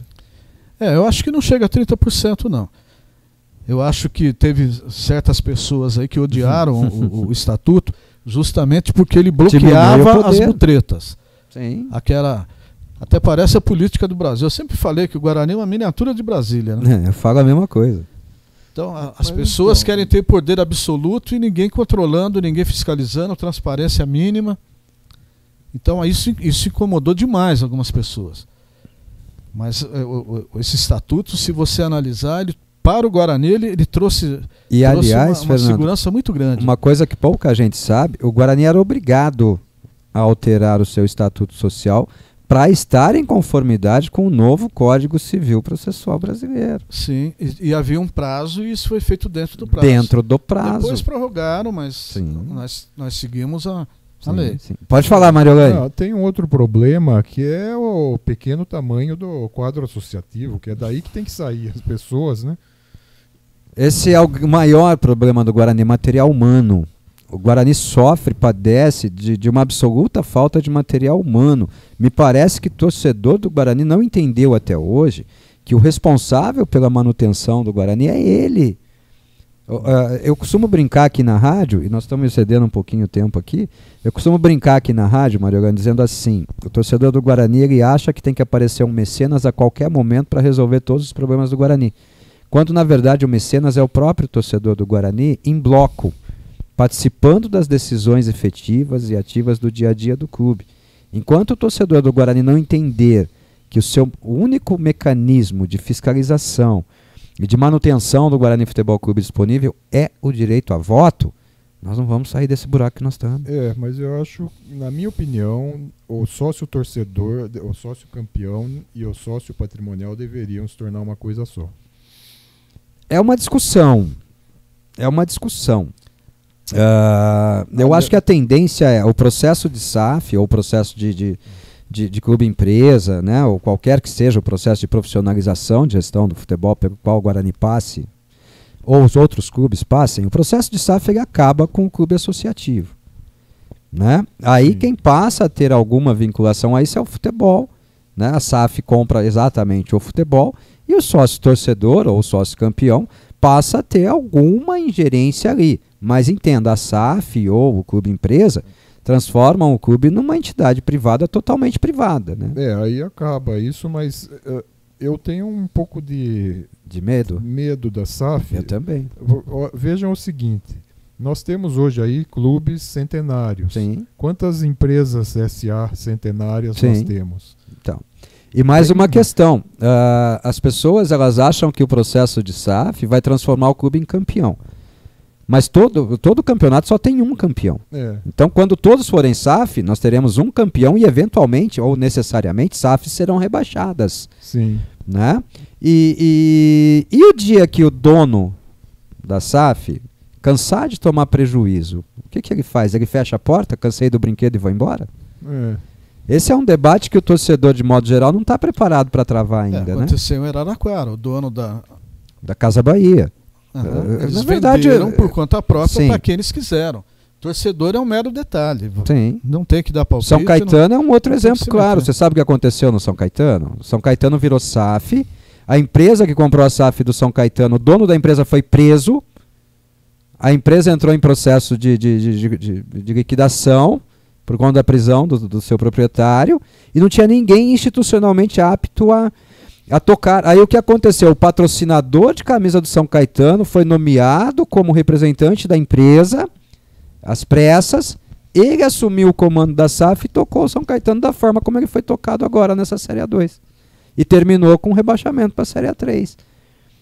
Então nós vamos pensar muito nisso, né? Você vê Mojimirim caiu na mão do Rivaldo. O que aconteceu? Ele deu terrenos do clube para ele próprio, então, em troca do dinheiro que ele investiu. Diz que é dinheiro que ele investiu. É perigoso. Deixou de disputar vários campeonatos. Tá cheio de exemplos por aí. Vários clubes acabaram. Muito perigoso. Isso não resolve nada. Você transfere a responsabilidade e acaba com as pessoas que poderiam assumir o clube de alguma forma e aliás, preservar. O Mariolani fala bem, o nosso material humano é muito escasso. Falta gente. Falta bugrinos. Isso exatamente. Também. Porque, por exemplo, quando tem eleição, aí todo mundo reclama dos candidatos. Mas aí, tem que sair. Para ter candidato melhor, vai lá e descandidata, né? Não é verdade? Eu já não reclamo mais de candidato. Eu voltei a ser sócio, né? Reativei o meu título agora, a questão de 2 meses. Quando fui reativar, me disseram assim: mas você sabe que você tem 2 anos aí de pedágio, né? Foi tudo bem. Quando que tem eleição no Guarani de novo? Só daqui a 3, né? Então, tô apto. Eu, pelo menos, me coloquei na frente. Gostaria que a maioria do torcedor do Guarani tomasse a mesma decisão. Deixa eu pagar um pouquinho deles aqui. Só tem poucas, mas nós temos que levá-los a ter. Mas é nosso compromisso aqui, tá? Seu Valdir Montanhé dá boa noite pra gente. Boa noite pro Fernando, pro Mariolani, pra mim. Um abraço, seu Valdir. Aquela caneca que tem meu nome ali foi o seu Valdir que deu. Aquela caneca do Planeta Guarani ali, ó. Fernando Moreno, boa noite, Ortiz, Fernando e Mariolani. Que programa especial e tenho certeza que será maravilhoso ouvir a história do nosso amado Guarani. Fernando, muito bom te ouvir. O trabalho que você e o Mariolani prestam para a nossa pátria não tem como mensurar. Muito obrigado. E grande Mariolani, aqui é o Fernando Moreno, genro do Ademir Toledo. Super bacana ter você em nossa família bugrina. Você é uma enciclopédia. Conhece, Mariolani? Conheço. Então já manda um abraço para ele. Ele é chato pra caramba. Fernando. Ele é chato, mas é bugrino, viu? Não, eu sei. Eu de vez em quando encontro ele no jogo. Já sabe que ele é chato, né? Não, eu não sei. Sabe que ele é bugrino, então. Sei que ele é bugrino. Aí ele pergunta aqui: você consegue puxar na sua grande memória um jogo do Bugrão na data ou próximo do dia 21 de novembro de 1981, que é o nascimento dele? 21 de novembro de 81. Bom, o Guarani encerrou a participação no Campeonato Paulista daquele ano, dia 15 de novembro, ganhando do 15 de Jaú de 3-1 lá em Jaú. Depois, no dia 29 de novembro, ele fez um amistoso contra o Flamengo de Varginha, lá em Varginha, e ganhou de 1-0. E aí entrou em férias. Tá louco, Mariolani, para com isso. Meu primeiro jogo no Brinco foi contra o Vasco, eu tinha Bebeto, e fazem muitos anos. Meu avô de 97 anos hoje me levou. E obrigado, vocês são feras. Parabéns pro Brinco de Ouro. O dia 21 de novembro de 91 é um dia importante para mim. Manda. Foi a primeira vez que eu saí com a minha esposa. Você guarda isso? Ainda bem que a minha mulher não tá ouvindo o programa, senão ela ia bater em mim, cara. Porque eu não guardo nada. Eu não guardo absolutamente nada. Ela fala: você sabe o dia que você foi no primeiro jogo do Guarani, mas não sabe o dia que você saiu comigo a primeira vez. É mole, eu tenho que aguentar isso aqui em casa. Eu tenho que processá-la. Marcelo Aguilhari, boa noite, Ortiz e família Bugrina, parabéns ao Brinco de Ouro, o maior e mais bonito estádio do interior, e boa noite especial para esses dois ícones da história bugrina. Estou na escuta dessa resenha maravilhosa. Hoje a gente mudou o dinamismo aqui, a gente mais falou do que eles. Quando eu não tenho companhia no programa, eles falam e eu só escuto, viu? O Dantas também com a gente. Boa noite, Ortiz, Fernando, Mariolane e todos os amigos ouvintes. Estou aqui conectado na rádio, ouvindo essa aula de Guarani, história que energiza a alma bugrina. É um prazer estar ouvindo essas duas feras. Recebam meu grande abraço. O pessoal está participando e, olha, felicíssimo com a participação de vocês. Tá vendo, Mariolane? A torcida do Guarani precisa te conhecer, Mariolane. Sabia disso? Bom, eu não gosto de muita publicidade. Eu sei, mas a torcida precisa te conhecer, Mariolane. Você é uma pessoa... Conhecendo o meu site já tá bom. Jogosdoguarani.com. Sim, jogosdoguarani.com. Aliás, me diga uma coisa, quando você teve a ideia de criar esse site fenomenal, Mariolane? Porque todo mundo usa o seu site. Todo mundo. Bom, a ideia surgiu naturalmente com a popularização da internet, né? Tem que ver... A ideia de anotar as fichas técnicas começou lá atrás, em 1976. Eu me baseei... 76 está cercando a gente, hein, Mariolane? De vez em quando eu comprava a revista Placar, que saía um encarte chamado Tabelão com as fichas técnicas, tudo. Aí eu tive a ideia de fazer um só do Guarani para mim, né? Mas eu pensava só que eu ia consultar no futuro. Eu comecei aquilo naquela época, eu não imaginava quanto tempo eu ia continuar fazendo aquilo, né? Mas aí eu fui continuando. Aí já por volta do ano 2000, com a internet se popularizando, aí me veio a ideia de fazer um site e colocar as fichas técnicas no ar, né? Para todo mundo poder consultar. E aí, na verdade, o site entrou no ar em 2002, né? Eu coloquei no início só 3 anos, que foi 93, 94, 95. Depois eu coloquei 78, 79, e aí fui colocando o que eu já tinha anotado a partir de 76. Depois que eu completei tudo que eu já tinha anotado, eu comecei a pesquisar as mais antigas. E você é quem edita o HTML dele? Você quem faz a programação? Por isso que ele tem um layout simples. O dia que você quiser melhorar isso, você me avisa que eu te dou de graça, tá bom? Bom, se for uma coisa fácil, eu nunca quis que ninguém fizesse para mim, porque eu quero uma coisa que eu mesmo... Eu te dou um extremamente mais fácil do que o que você usa hoje, tá? Eu mesmo posso... O dia que você quiser, você me avisa, eu te dou de presente... E te ensina a fazer, você vai falar para mim assim, nossa, Ortiz, como é que você não me apresentou isso antes? Não, mas o que eu uso hoje é um editor de texto e salvo como HTML. Sim, salva como HTML e publica, né? Sim. É que o que falta, eu sei que você tem lá todas as temporadas ali e tal, mas falta uma coisinha básica para mim, que é um campo de pesquisa. Onde eu digito lá assim, Guarani Batatais, por exemplo, e apareça lá todos os jogos do Guarani com Batatais. Eu tenho que entrar no confronto, procurar pelo Batatais, né, por estado e tal, e aí encontrar o confronto. A gente pode dinamizar isso e muito facilmente, viu? De verdade, muito facilmente mesmo, tá? Sim. Depois que acabar o programa, eu vou te mostrar o painel, você vai entender. Bom, mas o programa é sobre o Brinco de Ouro. E o Fernando... Ele não quer mexer no site, Fernandão. O Fernando Moreno falou em novembro de 81, e eu me lembrei de uma passagem curiosa de novembro de 81 no Brinco de Ouro. Diga. O Fernando deve lembrar dos buracos. Ah, os buracos no gramado? Sim. Que outro time de Campinas ia disputar a final do campeonato contra o São Paulo. Sim. E o campo deles não era aprovado pela federação. Sim, não tinha capacidade. A federação ensaiou marcar um jogo no Brinco de Ouro. Aí, deixa o Fernando contar o resto da história. Vocês passaram a madrugada lá, Fernandão? Apareceram alguns buracos, inexplicavelmente, no gramado do Brinco? Põe o microfone. Ó. Microfone. Tô ficando velho. Eu também. Por coincidência, era bem na época da Taba, aquele grupo de bugrinos malucos. Torcedores amigos bugrinos associados. E a gente tinha reuniões semanais, quando o presidente da Dita deu uma entrevista dizendo que eles iam exigir uma partida em Campinas, já que Campinas agora tinha um estádio aprovado, à altura de uma final de campeonato. Só que ele falou isso de uma forma: nós vamos jogar a final do campeonato no Brinco. Sem falar nada com ninguém, sem falar com o pessoal do Guarani, sem nada. Bom, a gente terminou a reunião, alguns representantes foram direto para o Brinco, o telefone comeu solto, né?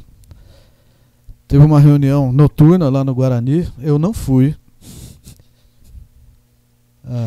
Eu trabalhava em São Paulo, eu saía de madrugada daqui todo santo dia para São Paulo. Mas quem foi, inclusive já não está entre nós, o mentor da ideia, né? Se falou de tudo. Vamos roubar as traves, vamos, né? E o cara, não, vamos fazer uma reforma no gramado, né? Aí, na manhã do dia seguinte, tinha um trator arrancando a grama e melhorando a drenagem. Quando a federação veio para conversar com o Guarani para marcar o jogo, já está em reforma. Não é possível, né? Então, vários buracos no gramado, a grama foi retirada, a drenagem não estava boa mesmo, teve que ser melhorada. Além de tudo, o cara foi burro, né, Mariogani? Porque ele falou antes, né? Se ele tivesse ficado quietinho... Pois quem nasce burro morre pastando. Talvez tivesse conseguido, né, Fernando? Se ele trama em segredo, né? Talvez. Porque eles já tinham feito um jogo da fase anterior no campeonato no Brinco, contra o Santos. Porque... É aquele jogo que tem a foto deles lá no tobogã, né? Com faixas e tudo mais, não é esse? Pode ser e pode não ser, porque em 84 eles fizeram eles de novo, reformaram o gramado, que durou meses e meses, então eles passaram um turno inteiro do Campeonato Paulista mandando o jogo no Brinco. Sim, me lembro bem. Mas teve esse jogo contra o Santos, foi no dia 12 de novembro. Nossa. A final do campeonato foi 29 de novembro. Nossa Senhora. Deus que me perdoe. Sabe quem tá aqui, Fernandão, mandando um abraço pra você? Foguinho. Opa! Ó, boa noite, meus amigos. Um abraço, Fernando, melhor historiador do único campeão brasileiro. Você tá maluco? Fernando Pereira é um ícone em pessoa, tá vendo, Fernando? O duro da vida da gente é quando o cara fala assim, é um ícone em pessoa, né? Tô ficando velho. Deixa um abraço pro Foguinho. Aliás, eu quero mandar um abraço pra ele, porque o irmão dele, o Alessandro, teve alta agora. O Alessandro teve um bom período internado aí, né? Com um probleminha. Teve alta agora e tá muito bem, graças a Deus. Então, Foguinho, um abraço pra você e dá um beijo no gordo lá do seu irmão, tá? Fala pra ele se cuidar mais, né, Fernandão? Grande abraço, Foguinho. Rapaz, tem mais, hein? Tem mais. Não muitas. Olha o Marco Federici que eu falei aqui, ó. Opa! Boa noite, aliás, ele não viu uma mensagem que eu mandei pra ele semana passada no... Boa noite, Otis. Prazer imenso ouvi-los nesse dia tão especial para todos nós. Viva o nosso Brinco de Ouro. Um abraço ao amigo Fernando Pereira e ao Mariogani. Estive hoje com meu pai recordando muitas boas lembranças e confraternizando essa data. Abaixo uma das fotos da inauguração com meu avô Hilton ali presente. Na foto, o caderno escrito pelo vô Hilton sobre as ilustrações de inauguração do Brinco juntamente com a chave simbólica de inauguração. Essa chama de nome Guarani nunca se apagará. Parabéns, Brincão, e valeu, Ortiz, por essa iniciativa desse programa tão especial de hoje. Estamos aqui ouvindo e curtindo. Abraços. E olha, ele mandou mesmo, tá aqui. Depois eu vou te encaminhar todas essas fotos aqui, Fernando. Olha. Grande abraço, Marco. Marco Federici, está quase tão careca quanto você, viu, Fernando? Eu não tô. Eu tô bem de cabelo. Daniel, lá de Santa Rosa de Viterbo. Boa noite, amigos Ortiz. Uma pergunta ao Roberto Graziano. Poderia fazer umas parcelas para o Guarani devolver essa quantia? Ele nem aceitaria, né, Daniel? E nem a gente teria como pagar, né? É difícil. Sabe o Ângelo, né? O Angelão? O Ângelo Rapizarda? Sim. Olha lá. Boa noite, Ortiz, Fernando e Mariolane. Só passando aqui para reverenciar esses dois bugrinos de alma verde. Um forte abraço. E Fernando, um dia vamos escrever bugre nas vitalícias. Grande Angelão. Você sabe o que eu lembrei hoje, Fernando? A forma como nós dois comemoramos 61 anos de Brinco de Ouro da Princesa. Você se lembra qual foi ou não? Uma reunião No queixo? Pintando as cadeiras da Vitalícia, que estavam todas podres e enferrujadas, eu, você e tantos outros amigos nossos, mais as meninas do Então Futebol Feminino. Passamos sábado todo lá pintando. Coloquei hoje no meu Face uma meia dúzia de fotos daquele dia. E aí as pessoas falam assim, por que você não aparece em nenhuma foto? Você há de se lembrar que eu falava, eu não tenho que aparecer, quem tem que aparecer são vocês e o Guarani. E a maioria das fotos quem tirava era eu, exatamente para não aparecer. Perdi 2 calças aqui naquela pintura, porque a tinta bateu na calça, Mariogani. Perdi as 2. E aliás, o Fernando é testemunha desse dia. Eu tava lá, me chega o gerente de futebol então do Guarani, me dá um grito lá, Ortiz, preciso de você. E eu desci para atender. E quando eu fui atender, era um determinado jogador do Guarani que disse que não tinha recebido salário e estava se recusando a viajar para o jogo contra o Duque de Caxias, que aconteceria na segunda-feira. Então... Pode falar. Então não faz 9 anos. Foi 2014. 2014, dia 31... tá certo. Foi antes da Nigéria. Eu confundi. A gente tinha que fazer algumas coisas do brinco antes da Nigéria chegar. E o Guarani não tinha recurso. A prefeitura não iria fazer. O estádio já estava interditado. Já. Nós é que estávamos lá fazendo para melhorar o aspecto do brinco. Em 2014 o Guarani teve 2 jogos do brinco só durante o ano todo. E eu sofri com isso, porque eu era o diretor-geral de então, eu que ficava com o prejuízo para pagar. Né? E aí nós fomos pintar as cadeiras lá, e nesse dia o Guarani saía para viagem e o zagueiro chamado Jorge Luiz não queria viajar porque não tinha recebido o salário, só que eu tinha pago o salário todo na véspera. Só que tem um problema, quando ele chegou ao Guarani eu orientei, o senhor abre uma conta no Bradesco porque nós fazemos transferência Bradesco, e ele apresentou a conta da Caixa Econômica Federal. Eu falei, então meu amigo, você só vai receber na terça-feira, que é o prazo de tramitação do depósito. Né? E tive que mostrar para ele o comprovante de depósito e ele viajou com o time. Só completando esse jogo, o Guarani ganhou de 2-0, foi no estádio Los Lários. É isso mesmo. Você foi nesse Não, jogo? Mariogani, a época em que eu menos acompanhei o futebol do Guarani foi entre 2013 e 2014. Não dava tempo. Eu ia aos jogos no Brinco e nos jogos em Bragança eu acabei sendo obrigado a ir, porque eu tinha que coordenar junto com o Marcelo Cardamone o trabalho do pessoal que ia daqui para lá. Do contrário, é um lugar barra pesada. Eu fui para lá depois. Foi nesse estádio que deu um público de 5 pagantes uma vez? No jogo? Foi, no jogo da piruada contra o Duque de Caxias. E o técnico era o Gilson Caina. Foi em Volta Redonda. Não, foi lá, não foi não? Foi em Volta Redonda. Eu acho que foi Duque de Caxias. Foi na última rodada de 2009. O técnico era o Gilson Caina.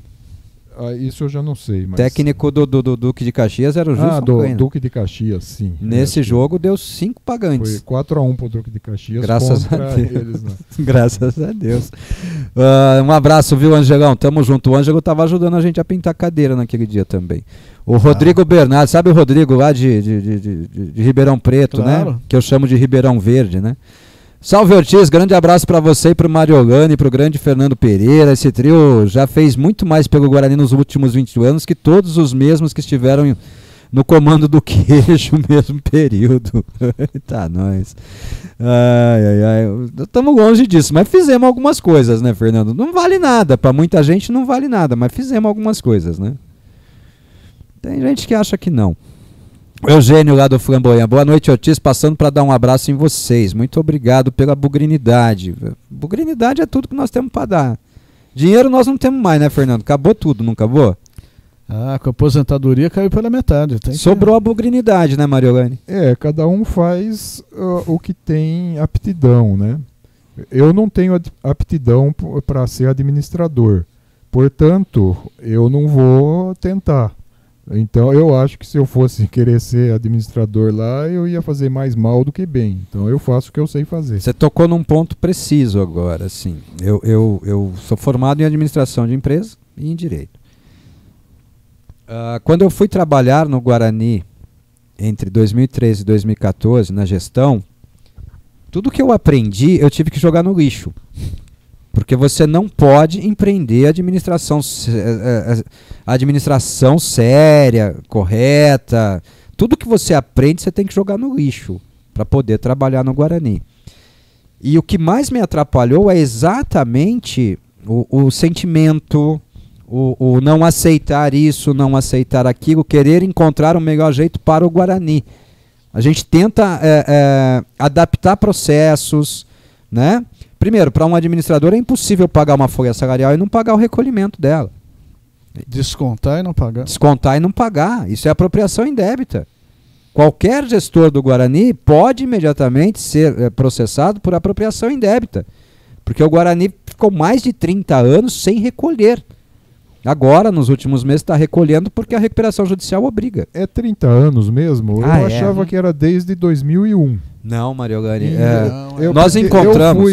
Eu era conselheiro um tempo atrás. Tá. E quando começaram a abrir a Caixa Preta, que foi em 2005, a informação que circulou lá é que o Guarani tinha parado de cumprir essas obrigações em 2001.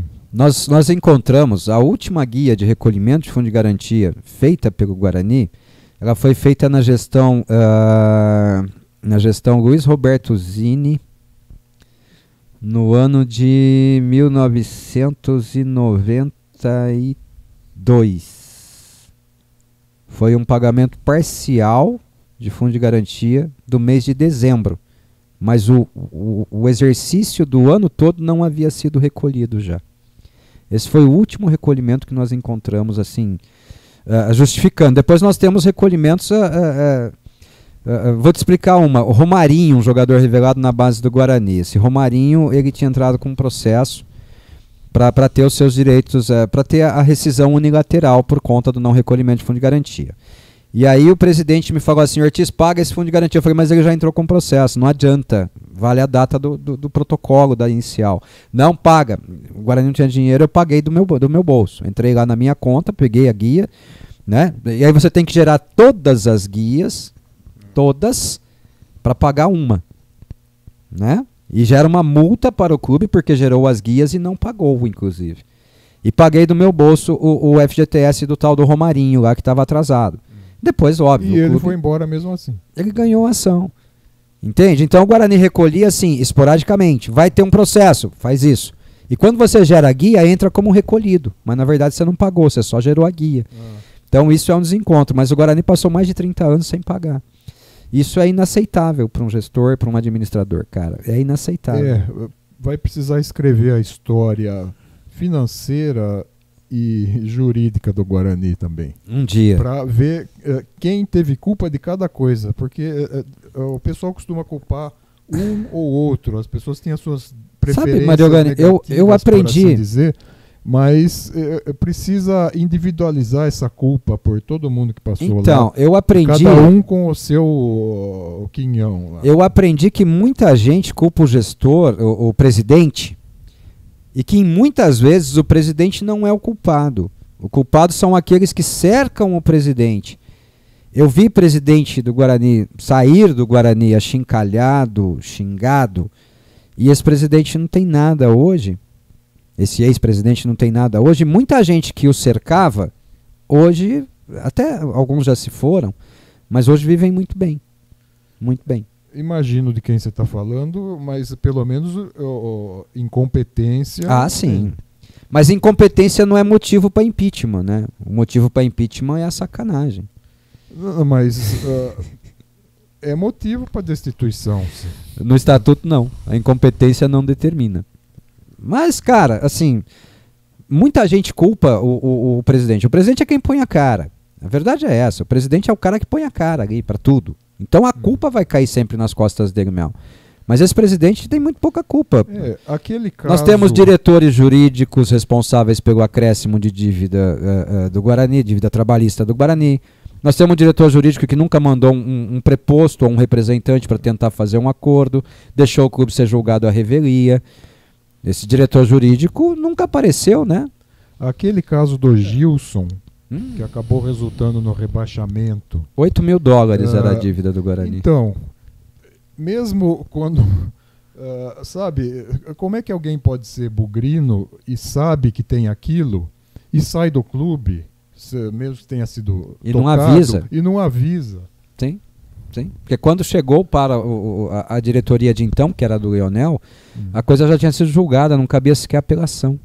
Tanto que o Leonel pagou e tentou recorrer, mas aí não cabia mais recurso. Agora, tem uma coisa, não sei se vocês se lembram, no outro time de Campinas já aconteceu uma coisa assim, a Federação Paulista foi lá e pagou. Sim. Com o Guarani, a Federação Paulista não fez isso. Mas a Federação também não sabia. Sabia. Eu tenho os documentos, até no meu site eu coloquei, eu li tudo, é que está em inglês. A FIFA encaminhou para a CBF, eu vou ver, então, vou procurar. E a CBF encaminhou para a FPF. Sim, porque os clubes são filiados à federação. Encaminhou para o Guarani. Portanto, a FPF sabia. Isso é um detalhe interessante que eu sempre alerto para os ouvintes aqui. Nenhum clube é filiado à CBF. Os filiados à CBF são as federações estaduais. Os clubes são filiados às federações estaduais. Então, quando chegou a decisão, obviamente, a FIFA mandou a CBF retirar 3 pontos do Guarani do campeonato que ele estivesse disputando. Mas a FIFA manda isso via Federação Paulista. Nisso você tem razão. Nisso você tem razão. Até aconteceu uma coisa ali, que isso aí veio em novembro do ano anterior. E por que só foi estourar lá em agosto de 2006? E nos custou 3 pontos, né? Eu tenho uma teoria. Política 2006, porque trocou o presidente. Não, em 2006, não. Por que a FIFA mandou tirar os pontos do Guarani só em agosto de 2006, se ela tinha notificado a CBF do problema em novembro de 2005? Por que ela esperou todo esse tempo? É um palpite meu. Em 2006 ia ter Copa do Mundo. Sim. Pelo regulamento, para impedir os clubes de entrarem na justiça comum, eles criaram um regulamento lá de que o país cujo time entrasse na justiça comum estava suspenso das competições. Imediatamente, inclusive, sumariamente. Naquela época tinha um país, não sei se era o Chile ou o México, que estava nessa situação. O Brasil é o principal país da Copa do Mundo. Então eles acham melhor esperar, né? Vai que o clube lá resolve entrar na justiça comum, e aí o que a gente vai fazer? Não vai deixar o Brasil participar da Copa ou vai ficar o dito pelo não dito de que não pode entrar na justiça comum? Então eles esperaram terminar a Copa e vieram com a punição. Mas a verdade disso tudo é que o Guarani até hoje é o único clube que teve pontos retirados da classificação determinados pela FIFA sem ter descumprido um único artigo do regulamento da competição que disputava. O Guarani não descumpriu nenhum item do regulamento do Campeonato Brasileiro. Isso não era previsto. Podia entrar com recurso pedindo que fosse no campeonato seguinte, os 3 pontos. Sim. Não tinha dinheiro para... Mas o problema é que a decisão já veio de lá, né? Veio da Suíça como tramitado em julgado em última instância, né? Aí não cabia mais recurso. Cara, o Guarani, Mariolane, o Guarani... os botafoguenses, eles dizem assim, tem coisa que só acontece com o Botafogo. É porque eles nunca foram bugrinos para saberem que realmente tem coisa que só acontece com o Guarani. Já parou para pensar nisso? Sim, aliás, não sei se é verdade, mas um advogado lá que colaborou com o Guarani, ele me falou que o Guarani é o único clube do Brasil que não conseguiu reverter aquele problema da multa contratual lá, que no início a justiça considerava que tanto se o jogador saísse do clube era devida a cláusula penal, eu não sei bem, aqueles a multa rescisória. E quando o clube não cumpria e o jogador conseguia a rescisão, eles condenavam o clube a pagar. Sim. E logo naquele início, 2001, 2002, 2003, muitos clubes foram condenados a pagar isso aí. E segundo esse advogado, o Guarani foi o único clube do Brasil que não conseguiu reverter isso aí na justiça. Mas aí eu posso, como o caso do Lieberman. Mas aí eu posso dizer o seguinte, eu não sei quem é seu amigo advogado, respeito, mas o Guarani não conseguiu a reversão desses valores porque o Guarani foi julgado à revelia. O Guarani não se fez representar nas audiências, exatamente quando teria que pleitear que isso não acontecesse. Sim. Então, na maioria dos casos, o Guarani abriu mão da defesa e aí, quando você é julgado à revelia, tudo que o cara pede é dado. O Guarani, ao não mandar representante, deu de presente para ele. O Lieberman, o Guarani devia 23 mil reais pro Lieberman, virou uma ação de 5 milhões. Bom, o Alex estava pedindo 13 milhões. Aí 20 e poucos mil. Aí a ação dele caiu lá numa hora que o Guarani já estava mandando o advogado e ele aceitou. Virou 20 e poucos mil reais num acordo parcelado ainda. E ele ainda falou, é isso mesmo que eles me devem. Né? O Alex é o Alex, ex-lateral esquerdo, meia, que depois foi pro Corinthians, Inter de Porto Alegre, né? E o cara adora o Guarani. Adora o Guarani. O Betão, boa noite, amigos. Meu pai foi tão bugrino que nós saímos do bairro Botafogo numa bicicleta com garrafões para pegar água da bica que tem próxima à capela. A gente só tomava essa água e era a melhor água da época. Olha aí, ó. A água da bica da mina que sai perto da capela, Fernando Pereira. Hoje já nem tem mais, né? Tem sim. Tem, ainda tem. Mas a água parece que já não é o que era. Então não vale o risco. A maioria da água consumida no Brinco de Ouro é a água de mina, né? É água de poço artesiano. De poço artesiano, né?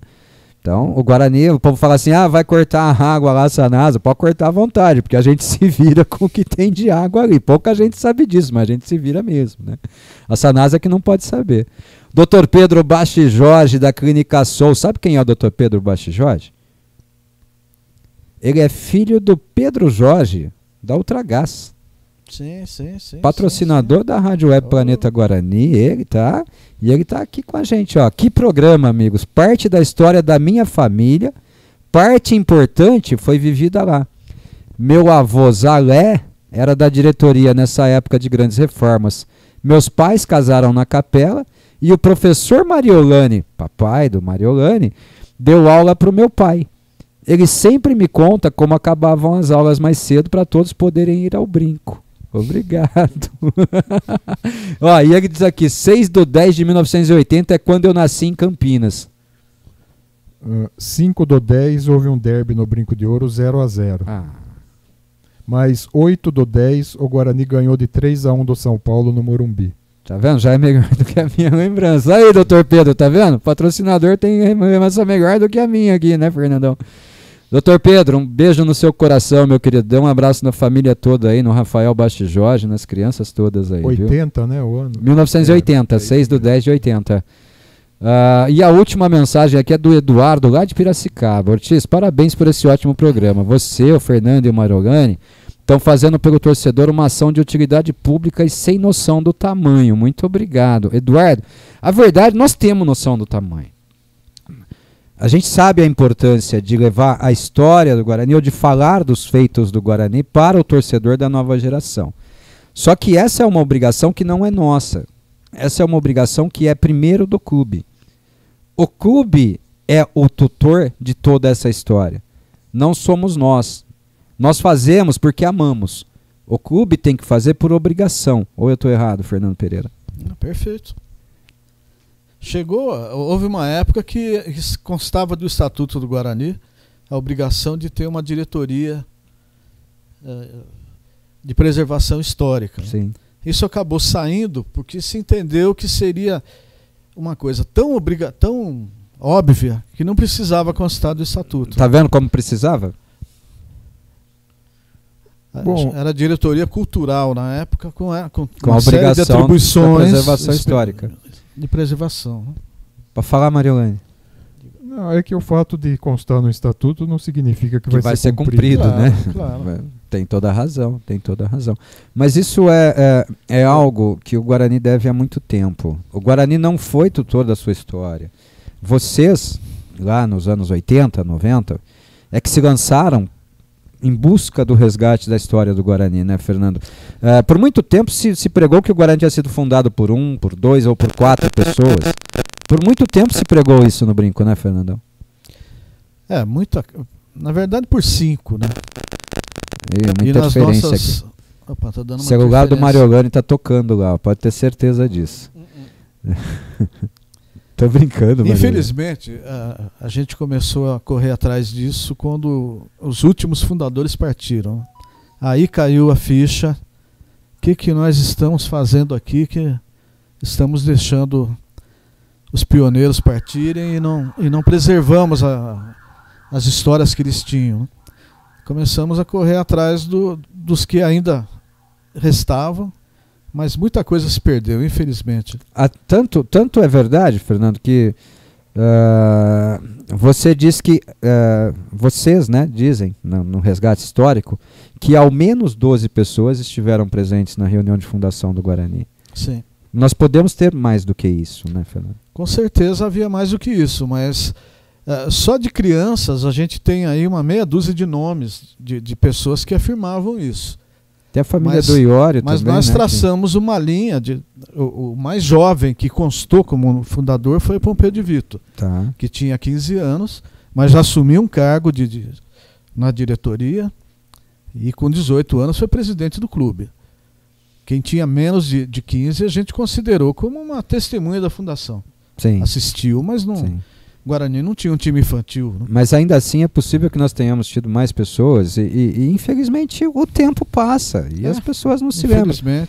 Eu me lembro que quando nós começamos a fazer matérias no Planeta Guarani, entrevistando fundadores do Guarani e tudo mais, nós tivemos 2 problemas. Um foi a família Iório, que me procurou na época dizendo que era uma das famílias de fundadores do Guarani, né? E eu não consigo comprovar. O Iório esteve na segunda reunião. Então, e eles me procuraram afirmando que eles estavam também representados na primeira reunião. Eu falei, olha, eu não tenho essa informação, eu tenho que trabalhar com o dado que eu tenho.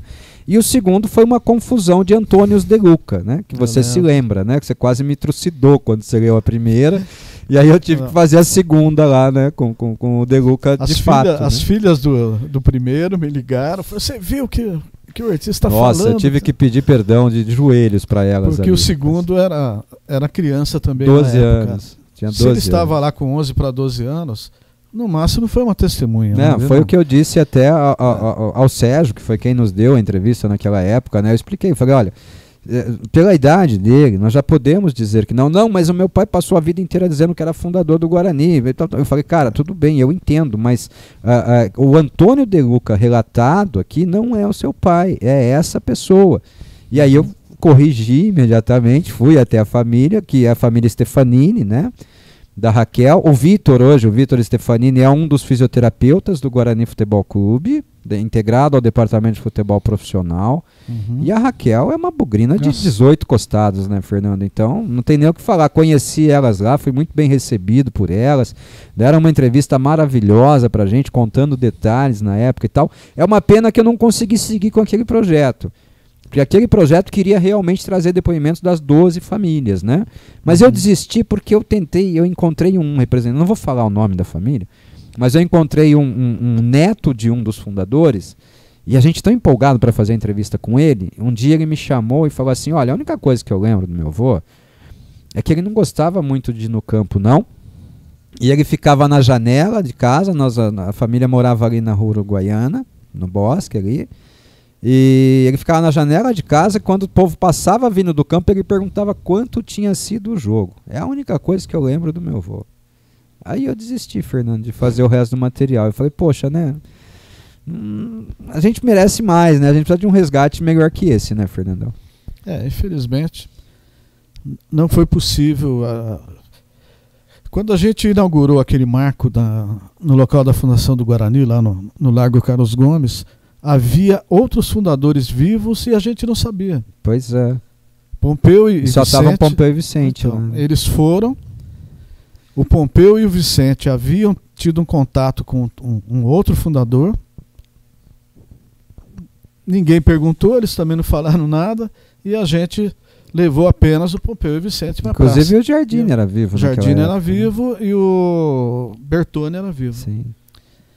Então, essa história dos fundadores eu fiquei sabendo pelo resgate que o GIF fez, né? Sim. Porque eu sempre só sabia de Vicente Matalo e Pompeu de Vito. Sim, inclusive, e por muitos quando eu era anos... criança, eu perguntei para meu pai quem que fundou o Guarani, ele falou Vicente Matalo e Pompeu de Vito. Sim, e por muitos anos o Guarani contou essa história, né? Então, a torcida do Guarani é tão diferente que ela se mete até nisso. É isso que as pessoas não enxergam, Mariolane. A torcida do Guarani é tão diferente, tão importante para o clube, que ela se mete até nisso. Até naquilo que o clube não faz, a torcida vai lá e faz. Quantas torcidas fizeram uma festa para comemorar os 100 anos do seu clube? Nenhuma. Não. Todos os clubes ofereceram a festa para a sua torcida. Mas também é porque não tinha, então vamos fazer nós mesmos. Foi mais ou menos assim. Então, na verdade tinha, eles programaram um jantar na Hípica caríssimo para os privilegiados, né? E aí vamos lá, eu conto essa história. O Fábio Araújo me chamou, faltava um mês para o centenário do Guarani. Fábio Araújo, que hoje é presidente do Conselho Fiscal do Guarani, o Fabinho. E que está fazendo um ótimo trabalho de recuperação de... Eu gostaria que esse cara um dia fosse presidente do Conselho de Administração do Guarani, externo isso publicamente. O Fabinho me ligou, Ortiz, não tem nada para comemorar o centenário, Ortiz. Eu falei, como assim, Fabinho? Não tem nada, Ortiz, só a festa lá. Falei, não, nós temos que fazer alguma coisa. Vamos! Falei, vamos. A hora que eu falei, vamos, ele já estava com tudo lá, né? Aí reunimos algumas pessoas, fomos até a casa do Marcos Neves, a primeira reunião aconteceu lá, com integrantes das organizadas. Ali nós começamos a desenhar o projeto da festa popular do centenário do Guarani. Em uma semana estava tudo bem elaborado, os projetos todos no papel já, me reuni com o Leonel, com o Diamantino, amigo de Fernando Pereira, amigo pessoal de Fernando Pereira, Diamantino Mendes. Fechamos o acordo, o Leonel agradeceu. Eu só disse ali o seguinte, eu só tenho um pedido a fazer. Ele, qual? Eu falei, o senhor não discursa e a festa não fala nada de política. Ele falou, pois bem. E eu tenho que dizer, ele foi homem, porque ele chegou, sentou numa mesa do lado do palco e lá ficou. Passou por trás do palco, sim, sentou na mesa. E lá ficou a festa inteira. Ele celebrou o centenário do Guarani junto com o torcedor, mas sentado no canto dele. Tá? E aí nós organizamos. Então, nós saímos sem dinheiro, buscando patrocinadores, fomos buscar familiares dos fundadores, encontramos representantes das 12 famílias lá presentes, graças a Deus. O Fabinho, fundamental para que isso acontecesse. Me lembro quando eu liguei para o Carlos Alberto Silva, convidando ele, o Carlos Alberto começou a chorar, porque desde 2001, quando do rebaixamento, ele não vinha mais ao brinco, né? Carlos Alberto começou a chorar, é do Guarani. É do Guarani. Rapaz, mas eu não posso ir no Guarani. Ele me contou a história, né? Eu tinha visto, mas ele me recontou a história do Lorenzetti xingando ele na porta do vestiário depois do rebaixamento. O Guarani não me quer mais. Falei, professor, nós estamos ligando exatamente por isso. O Guarani vai fazer 100 anos. Eu quero o senhor aqui. Mas o Guarani ainda lembra de mim, começou a chorar que nem criança, Fernando Pereira. Eu falei, professor, me passa os seus dados, eu vou emitir uma passagem de avião e mandar para o senhor. Ele falou, não. Eu tenho uma agência de viagem, eu não quero, eu vou. Que dia que é? Eu passei o dia, eu vou. Vocês me pegam no aeroporto? Pego. Aí o Amoroso me ligou, falei, Amoroso, o Carlos Alberto tá chegando. Pode deixar que eu pego. O Amoroso foi lá, buscou ele no aeroporto, levou para casa dele, ficou com ele o fim de semana inteiro. E nós fizemos aquela festa maravilhosa. Quantas torcidas oferecem uma festa para o seu clube para comemorar 100 anos? Só a torcida do Guarani. Então nós somos tão diferentes, gente. Tão diferentes. Esse clube, olha, se ninguém tivesse criado o Guarani precisaria ser inventado. Só que eu gostaria que o Brasil conhecesse essa história do Guarani, que o mundo conhecesse a história e a diferença da torcida do Guarani, Fernando Pereira. O centenário foi marcante, né? Tive que editar um texto seu, né? Nossa Senhora. Quantas histórias. É melhor nem contar. Eu sei que o presidente só ficou sabendo que o Guarani ia ter um selo do centenário dos Correios, um selo oficial, quando ele teve que assinar um documento autorizando o uso do nome para se colocar no selo. Né?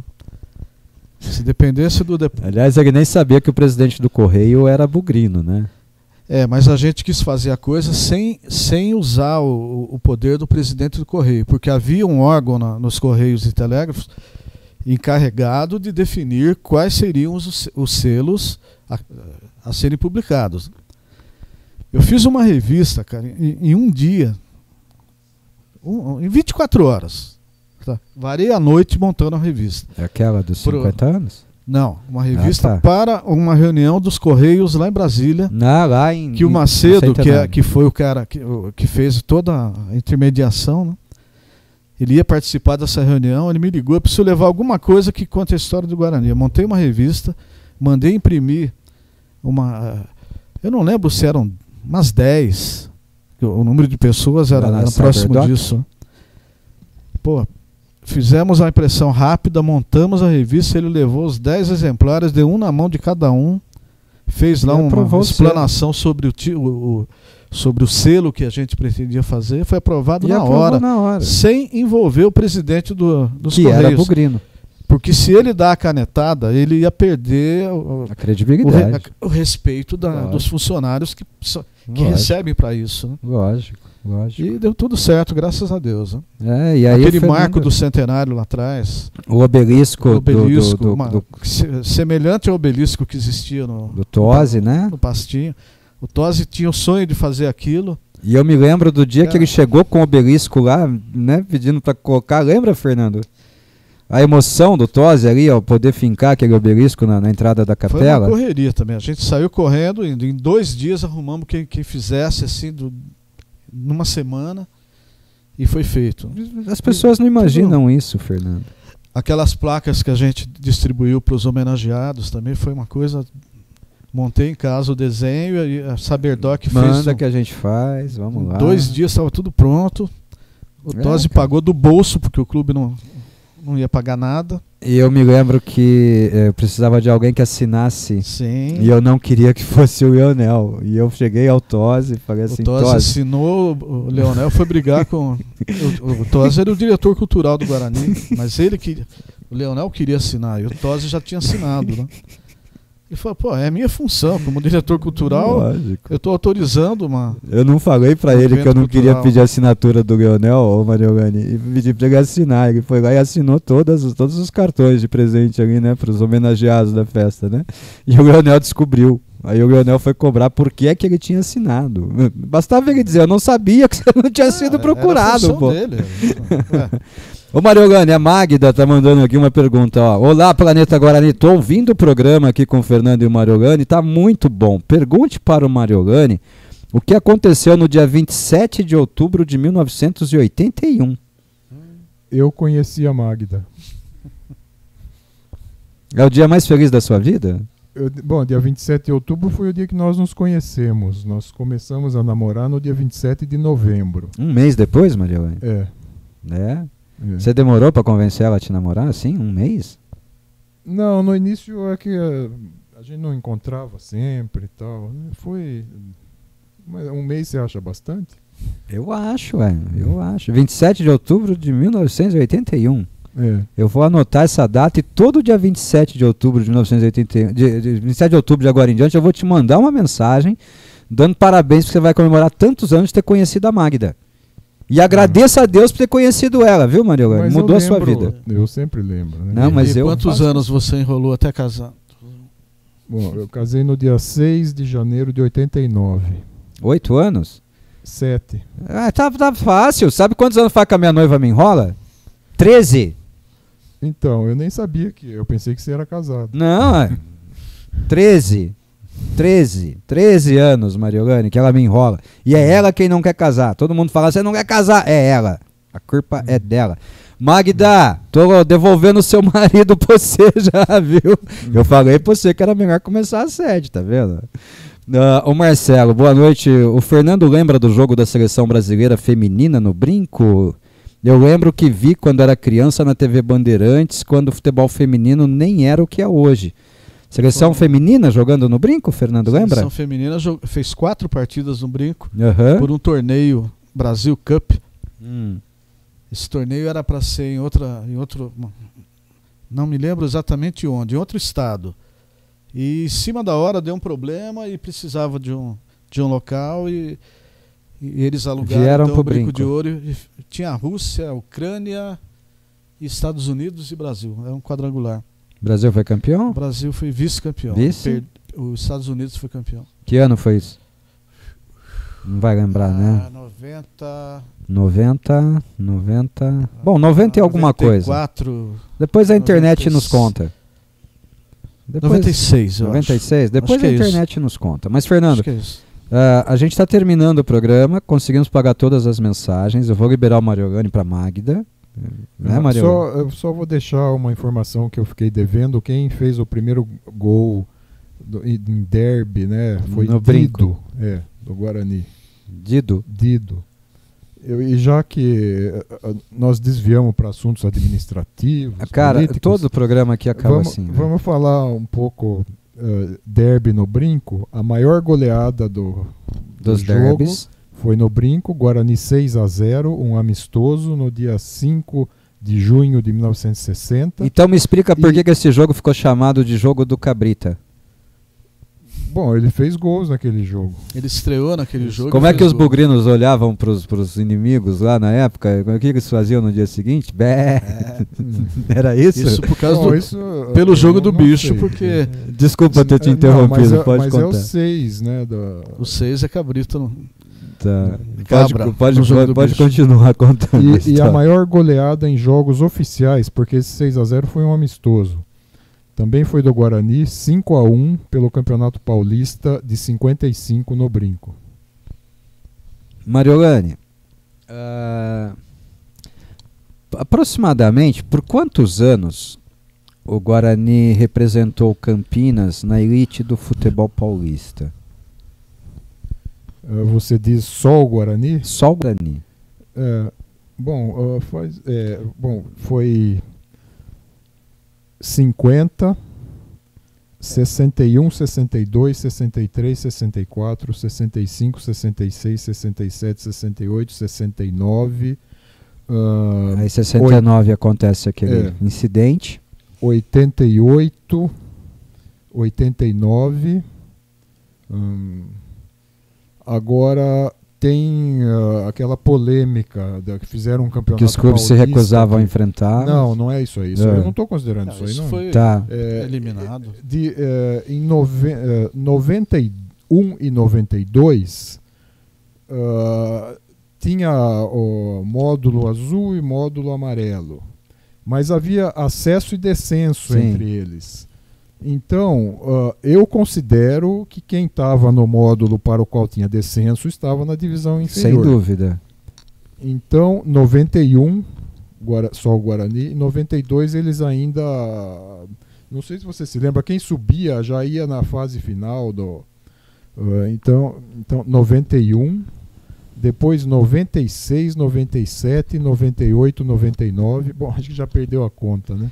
Bom, eu estou tentando tirar de cabeça aqui, Mariolane, mas é muito tempo, né? Tendo um time só de Campinas representando, e esse time sempre foi o Guarani. Sim. Me responde uma outra pergunta. O módulo azul do Campeonato Brasileiro equivale à Série C. De 87? É. Não, essa história da Série C não é o módulo azul. Não. 87 foi o seguinte. Copa União. Eles ia reduzir o número de participantes inicialmente para 24, para 20. O campeonato de 86 ia classificar 20 para a primeira divisão em 87. Tá. Mas aí houve uma gritaria, não sei o que e tal, aí eles resolveram aumentar para 24. Iam ser os 6 primeiros colocados dos 4 grupos da segunda fase. Só que houve um caso de doping, de perda de pontos e justiça comum e tal. O Gama que parou. Não, o Gama foi mais tarde. Em 86 foi o Coritiba que entrou na justiça. Verdade.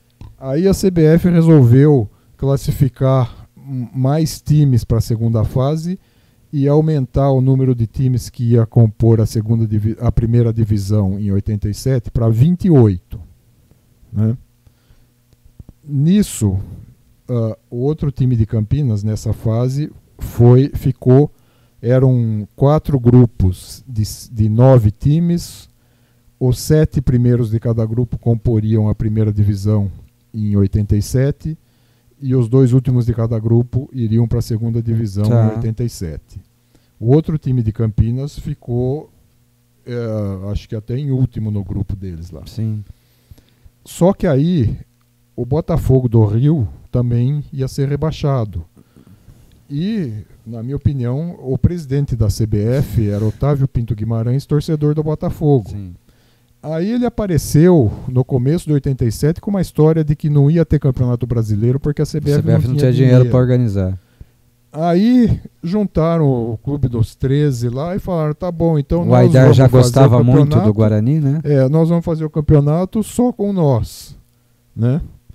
E depois eles acabaram colocando, o Coritiba continuava na justiça a justiça obrigou a pôr o Coritiba ali, e depois eles convidaram o Goiás e o Santa Cruz.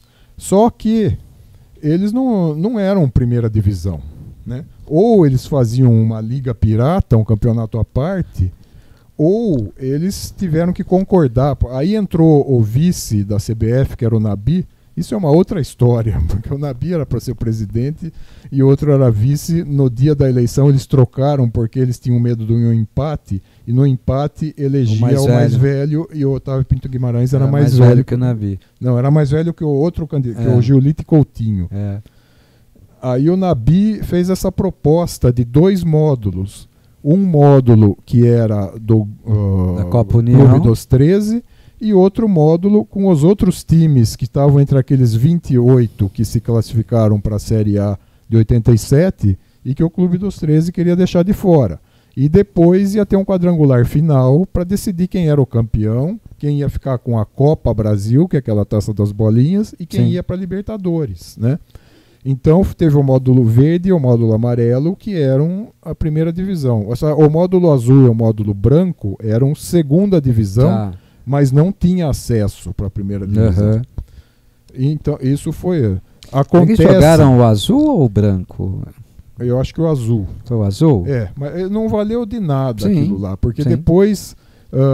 eles pegaram, em 88, pegaram 24 times e formaram lá a Série A. E pegaram outros lá também a olho e formaram uma Série B.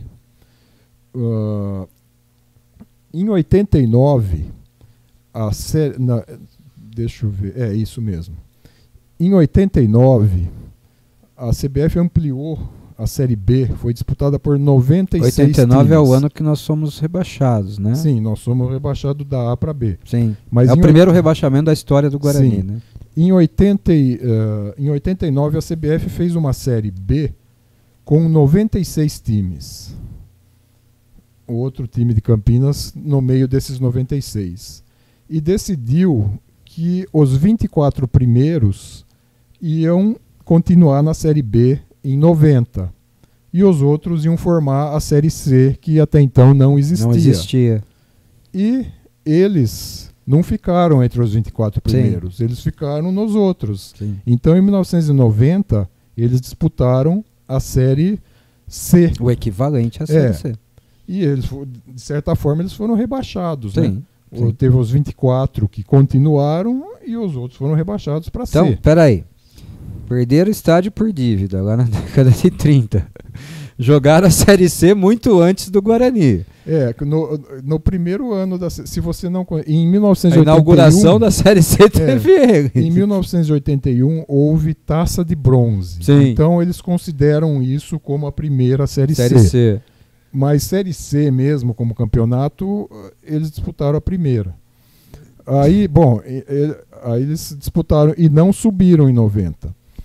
Só que aí em 91 houve uma nova virada de mesa. A CBF pegou e juntou a Série B e a C numa só de novo. Uma Série B teve 64 times. Foi o ano que o Guarani subiu ganhando do Coritiba. Então eles voltaram para B.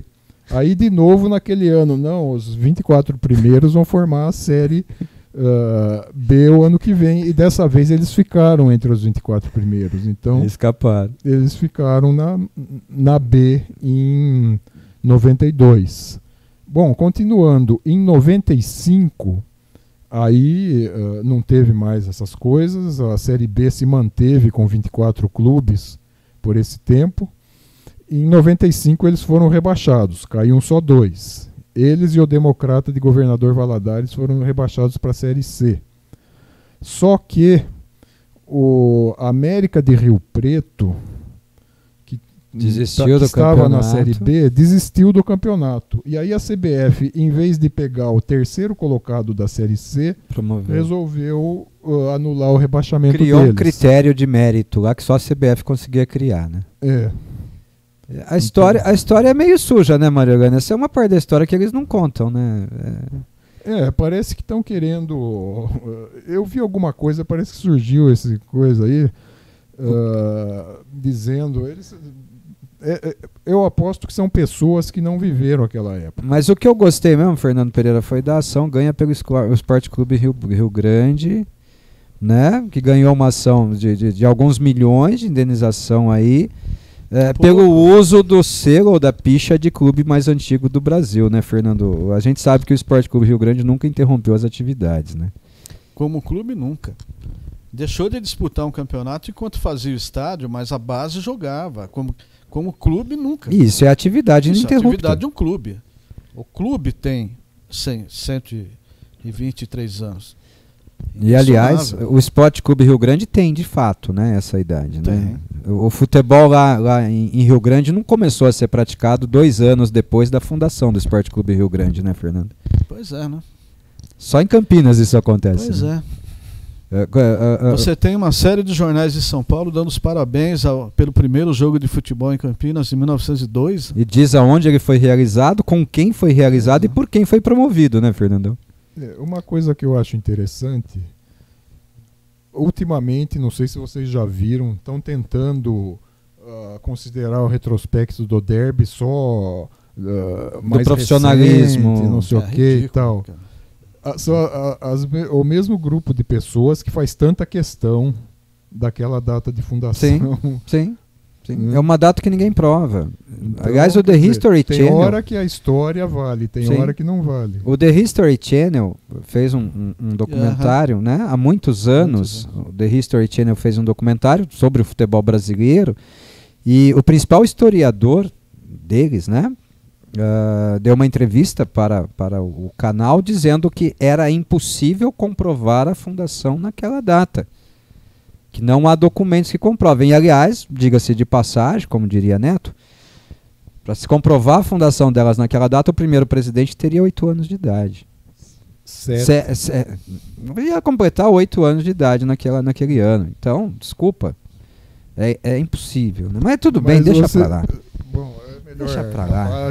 Deixa pra lá, né, Mariolane? Vamos falar do brinco. Aqui nós falamos do brinco de ouro da princesa, que completou 70 anos hoje. A gente tá quase virando a noite já. Não vou dar bom dia Guarani. Eu vou liberar o Mariolane pra Magda. Vou liberar o Fernando pra Rosângela. Vou liberar vocês, gente, agradecendo demais. Essa é a Rádio Web Planeta Guarani. Essa rádio está à disposição de vocês.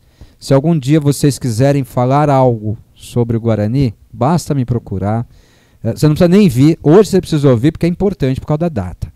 Mas de agora em diante, agora que você já veio pela primeira vez, inaugurou aqui o estúdio, a hora que você quiser, Ortiz, me manda um link que eu quero entrar ao vivo. Eu vou mandar um link, você clica nele e fala comigo do seu celular, lá da sua casa. Aí você faz 5 horas de programa comigo lá remotamente. O senhor também. Então, tem dia importante pro Guarani? Me avisa, participa, vem pra cá. Essa é a Rádio Web Planeta Guarani. É isso que a gente faz aqui. Falar do Guarani. E falar do Guarani acho que é uma alegria pra você, né, Mariolane, também, né? Não tem coisa mais gostosa, tem? Pô, eu vou te agradecer muito pela presença hoje. Eu sei que ficou apertado pra você, ficou em cima da hora por conta desses contratempos todos aí que a gente já falou no começo. Obrigado demais, cara, assim, eu sou teu fã há muito tempo, eu adoro teu pai, né? Uma das minhas maiores alegrias, uma das coisas que eu mais sinto falta de não ir mais às arquibancadas do Brinco. E assim, faz alguns anos que eu não vou mais à arquibancada, porque eu estou sempre narrando o jogo agora. É quando eu me encontrava com você e com seu pai ali na área das vitalícias, e a gente ficava ali uns 10, 15 minutinhos conversando antes de eu ir pro cantinho filmar jogo. E por incrível que pareça, a minha mulher me cobra isso sempre. Ela fala assim, eu vi o Mariolane lá no estádio. Você precisa ir lá para conversar com ele antes do jogo. E, cara, eu sinto uma falta disso imensa, rapaz. Eu sinto uma saudade de você monstruosa, viu, Mariolane? Obrigado por tudo que você faz pelo Guarani. Eu sei que você vai fazer enquanto você tiver condição de fazer isso, viu?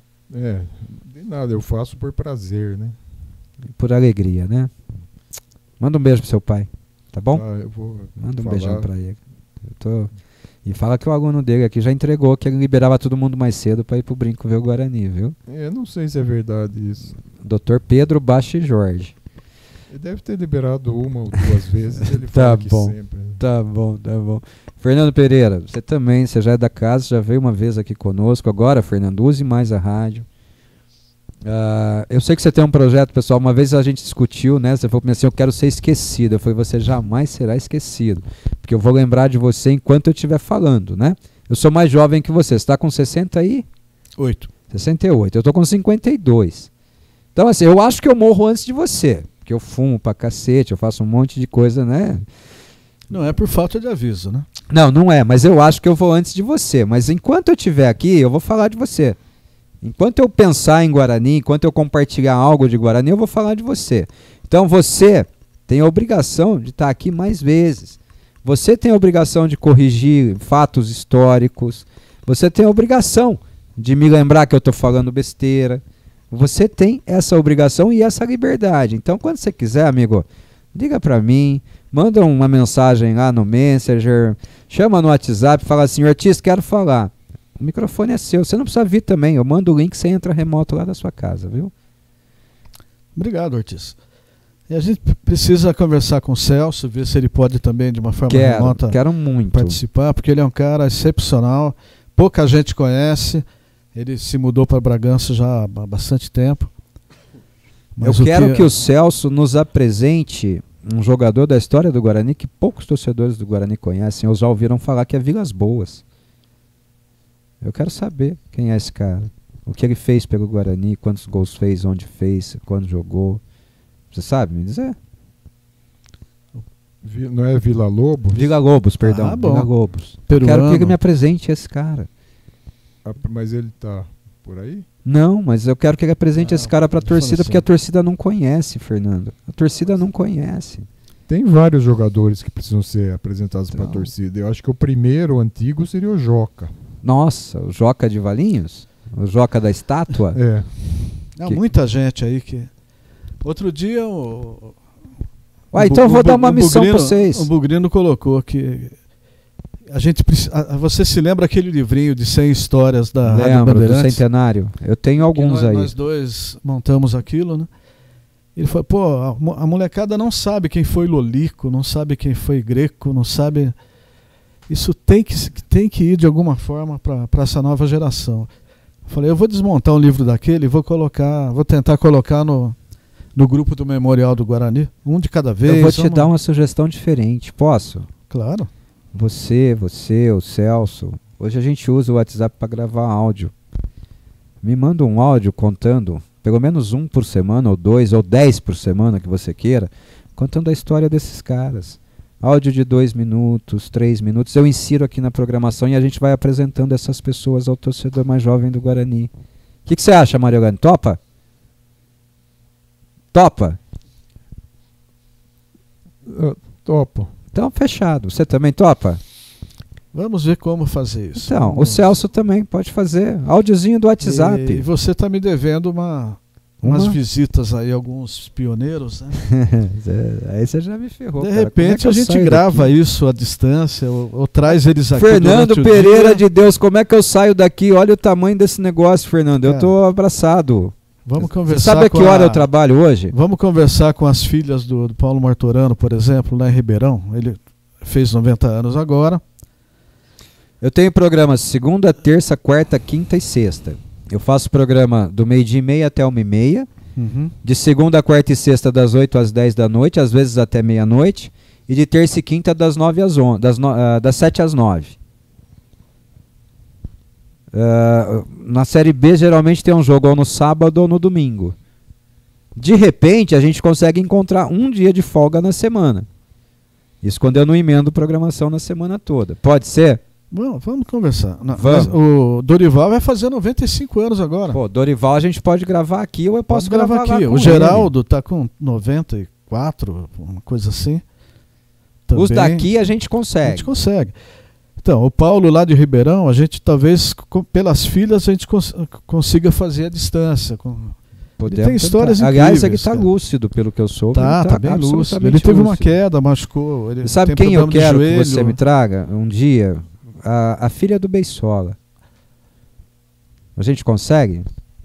Ela continua morando lá na mesma casa. Né? Nós precisamos apresentar Beisola para o torcedor mais jovem do Guarani, né, Fernando Pereira? Nós precisamos apresentar tanta gente, né? Tanta gente, né? Precisamos apresentar tanta O gente. Elinho, ponto esquerda na inauguração do Brinco, continua vivo em Jaboticabal, lúcido. Então, Mas você vai querer que eu vou para Jaboticabal, Fernando Pereira? Não, vamos tentar fazer isso à distância de alguma maneira, pedir ajuda para alguém. É que eu acho que esse material, além da rádio, ele tem que ter o visual. Como esse programa de hoje, o pessoal tá ouvindo pela rádio e daqui a pouco eu vou colocar ele no YouTube. Então vocês vão poder assistir, vai ficar lá no YouTube registrado.